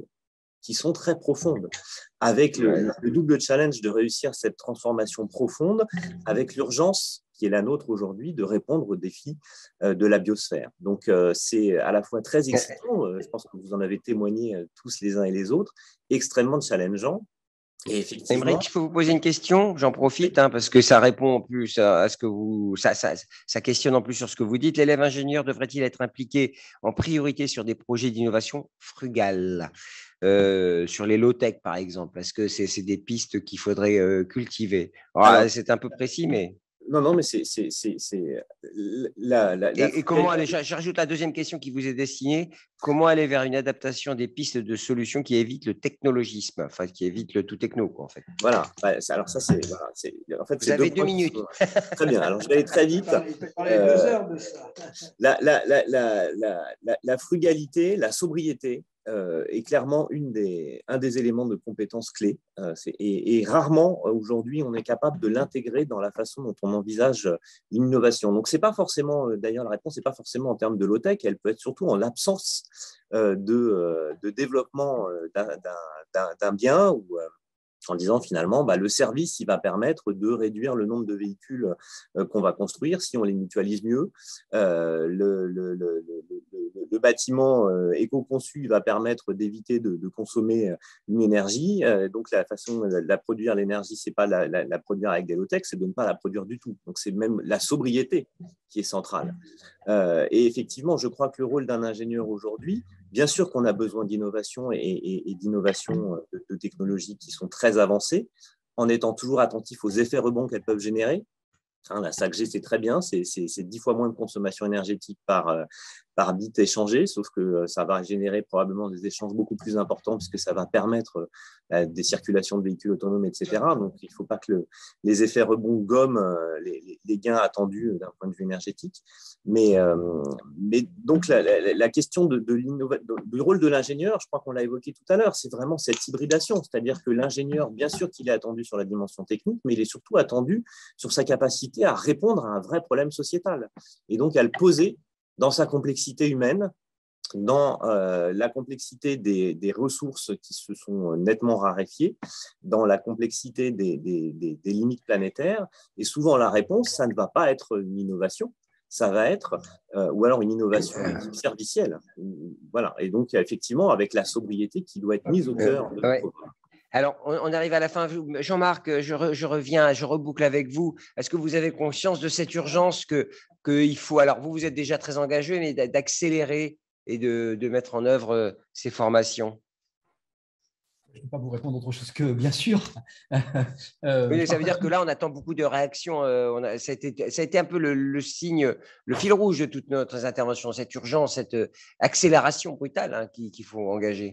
Oui, je crois d'ailleurs que les universités en ont conscience et les collègues présidents d'université sont tous en train de s'engager sur ces questions. Alors évidemment, il y a le rythme de réforme des offres de formation qui est peut-être une petite difficulté à laquelle on va être confronté, mais je pense que ayant pleinement conscience des enjeux et avec cette jeunesse qui nous pousse, parce qu'elle exerce une très forte pression et moi aussi je m'en réjouis, j'entends des gens tout à l'heure l'exprimer. Je travaille beaucoup avec le milieu associatif à La Rochelle parce qu'effectivement, ils sont pleins d'énergie, pleins de fougue et puis pleins d'enthousiasme pour imaginer des solutions avec nous. Et donc, il faut qu'on accompagne ce mouvement avec une réforme profonde de la scénarisation de nos formations et aussi de la manière de procéder à notre recherche. On évoquait le métier de l'ingénieur à l'instant, mais le métier de chercheur est impacté aussi. C'est-à-dire que le chercheur doit aussi penser dans sa manière d'élaborer, de produire ses connaissances, le souci de l'économie globale de ce qu'il produit, en intégrant la dimension sociétale, la nature des ressources qu'il va utiliser pour produire la solution qu'il va préconiser, etc. Donc, ce sujet, il est urgent et il est systémique, il doit s'adresser à tous les étages. je pense que les universités sont prêtes à y aller aujourd'hui. En tout cas, on voit bien au travers des échanges qu'on a avec les collègues à France Université. On vous fait confiance, de toute façon, on reviendra vous revoir. Enfin, si le monde existe encore dans quelques années. Non, je plaisante. Carole, Émeric, même message pour vous, il faut aller vite là, hein, parce que vous disiez, Carole Demier, qu'il faut prendre le temps de réfléchir, d'avoir un peu de maturité sur les contenus, hein, c'est pour créer ces contenus. Pour autant, on n'a pas le temps, hein, c'est ce que je comprends. Il faut aller vite, effectivement. Par contre, il y a un sujet dont on n'a pas parlé, c'est que là, on parle beaucoup des jeunes il y a plein dans nos dont écoles. on n'a pas parlé. On parle des jeunes dans nos écoles, mais il faut penser aussi à la formation continue. Parce que, effectivement, dans les entreprises, nous avons des managers et des cadres en poste qui, eux aussi, ont besoin d'aller très vite, et embarquer leurs entreprises dans des transformations profondes. Et je pense qu'il faut que nos établissements soient à la hauteur de ces attentes-là. Oui, mais alors, M. Jouzel en a parlé, et il parlait notamment des formations certifiantes, hein, que pourraient proposer les écoles. Merci, Carole. Émeric, un dernier mot aussi au pont. De toute façon, je pense que la transition, c'est quelque chose qui est consubstantiel à l'activité même de l'école. Oui, oui, bien sûr, mais je ne suis pas là pour parler que des ponts. Moi, juste pour insister sur un point, pour rebondir sur ce que disait Nicolas Grave tout à l'heure, je ne sais pas si on peut parler d'économie de guerre, mais on a vraiment effectivement besoin d'une organisation de guerre. C'est-à-dire que dans le rapport Jouzel, on met en évidence beaucoup de freins à débloquer, et notamment dans l'implication des enseignants-chercheurs qui ont des charges de travail extrêmement lourdes. Or là, on leur demande une transformation très forte, on leur demande de réfléchir à leur maquette, on leur demande de se former. Et ça ne sera pas possible rapidement si on ne libère pas du temps rapidement. Donc là, il y a une vraie urgence à, peut-être dans les 2-3 prochaines années, s'organiser un peu effectivement en guerre, c'est-à-dire prendre le temps de se former et de permettre aux enseignants de se poser les bonnes questions, de transformer leurs cours à l'aune effectivement des référentiels de compétences et de connaissances qui sont proposés. Manuel Tuyon-de-Lara. Oui, pardon, Jean-Marc, vous disiez… Non, je disais que le rapport le disait, qu'il fallait accompagner le mouvement. Ça n'allait pas se faire naturellement en claquant des doigts et qu'il fallait créer les conditions de cette transformation. Pardon. Merci beaucoup. Manuel Tuyon-de-Lara, anxiété, économie de guerre. On est plein d'espoir quand même, parce qu'on n'a pas envie de se plomber le moral, mais il faut quand même entrer dans une phase d'action forte. Oui, mais je crois que l'actualité nous y contraint aussi, hein. On voit bien que les grands équilibres de paix, de santé ont été très récemment mis en cause, hein, et à nos pieds dans des pays technologiquement avancés. Donc, il y a une prise de conscience politique qui est nécessaire. C'est pour ça que les universitaires sont parfois déçus de la campagne présidentielle actuelle. Et puis, effectivement, on a toute une génération à accompagner, je dirais à suivre. Moi, je fais pleinement confiance à ce moteur étudiant. Ils sont convaincus et j'observe à l'université des générations aujourd'hui pour qui ce qu'ils étudient et la place qu'ils occuperont dans la société a besoin beaucoup plus qu'avant d'avoir un sens profond qui correspond à leurs valeurs et à des valeurs qui sont des valeurs d'avenir pour l'ensemble de la société. Et je crois qu'il faut suivre ce mouvement-là. Jacques Fayolle, docteur Fayolle. Oui, certes. Vous êtes docteur, de toute façon. Oui. Moi, je pense qu'il ne faut pas avoir peur de s'engager. C'est-à-dire, on sait que les solutions sont partielles, mais si on recule devant l'obstacle, on se retrouvera dans la même conférence l'année prochaine, dans la même situation. Donc, avec moi, donc il faut s'engager et chaque pierre amenée à l'édifice contribue. À la conférence des grandes écoles, il y a combien il y en a combien 150 100 150 écoles, à peu près autant à la CDFI. 220. Pardon. Non, moi, ce que je voulais dire, c'est que nos jeunes, ils sont déjà engagés, quoi. Ils sont passés à l'action, ils ont changé leur vie, ils sont critiques. Donc, l'engagement, pour nous, je dirais, il est un peu plus facile. Ça, il faut, comme l'a dit Manuel, il faut suivre. Et puis, on a peut-être un peu plus d'expérience qu'eux, et il faut reconnaître qu'on s'est trompé par le passé, mais qu'on a quand même des choses à faire et à dire en formation, en recherche pour les accompagner. Et Coralie, vous étiez avec nous. Donc, moi, je vous passe la parole parce qu'avant le mot de la fin de Jean Jouzel, j'aimerais avoir le dernier mot du monde étudiant étudiants et tout ce que vous avez entendu, vous avez confiance d'abord dans tout ce qui a été dit? Est-ce que vous prenez pour argent comptant? Alors pour argent comptant, je pense que c'est un très grand mot, mais en tout cas, c'est ce qu'on a dit tout à l'heure. On reconnaît vraiment les efforts grandissants des directions, des établissements, etc. C'est surtout au monde politique qu'on demande de s'activer en fait à l'heure actuelle et de nous donner des signaux forts en fait en direction de la jeunesse et du monde étudiant. Mais en tout cas, au RESES, on travaille beaucoup avec les établissements aussi, donc on le voit qu'il y a des efforts qui sont faits de la part des équipes.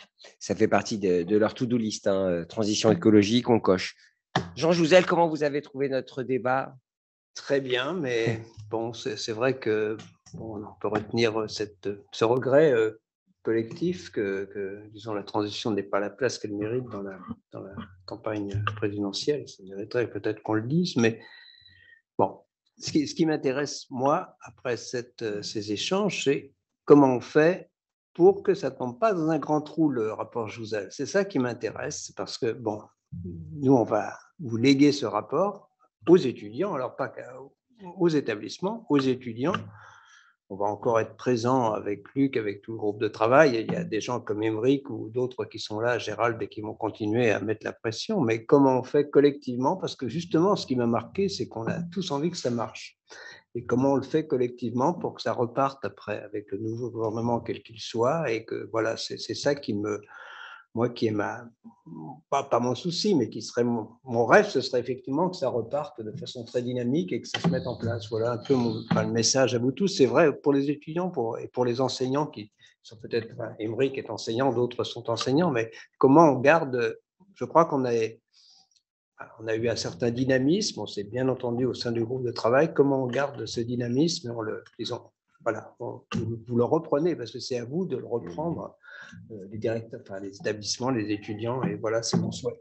Ça y est, votre job je vous remercie. Votre job est fait. Oui, non, mais je sais pas, non, moi, j'aime bien, je ne considère pas disons, le groupe de travail, oui, sera fait, mais il y a beaucoup de gens qui continueront, nous le savons aussi, bien sûr. Bon, en tout cas, ce sera votre pierre à l'édifice, votre contribution, le fameux rapport Jouzel. Vous resterez dans l'histoire d'ailleurs avec ce rapport, qui sait, dans les livres d'histoire, dans les universités. J'ai déjà un rapport Jouzel sur le climat de la France au XXIe siècle. C'est un autre domaine, c'est plus spécifique, mais il existe. C'est raccord avec ce dont on a parlé. En tout cas, on n'était pas complètement éloignés. Voilà. Je crois qu'on a dit plein de choses intéressantes. Merci beaucoup. Merci Coralie. Merci aux étudiants. Merci à vous, cher président des conférences. Merci beaucoup, Jean Jouzel. Merci, Gilbert. Et puis que l'avenir soit plus radieux, plus vert, en tout cas. Merci. À très bientôt. Voilà, on est bien dans les temps.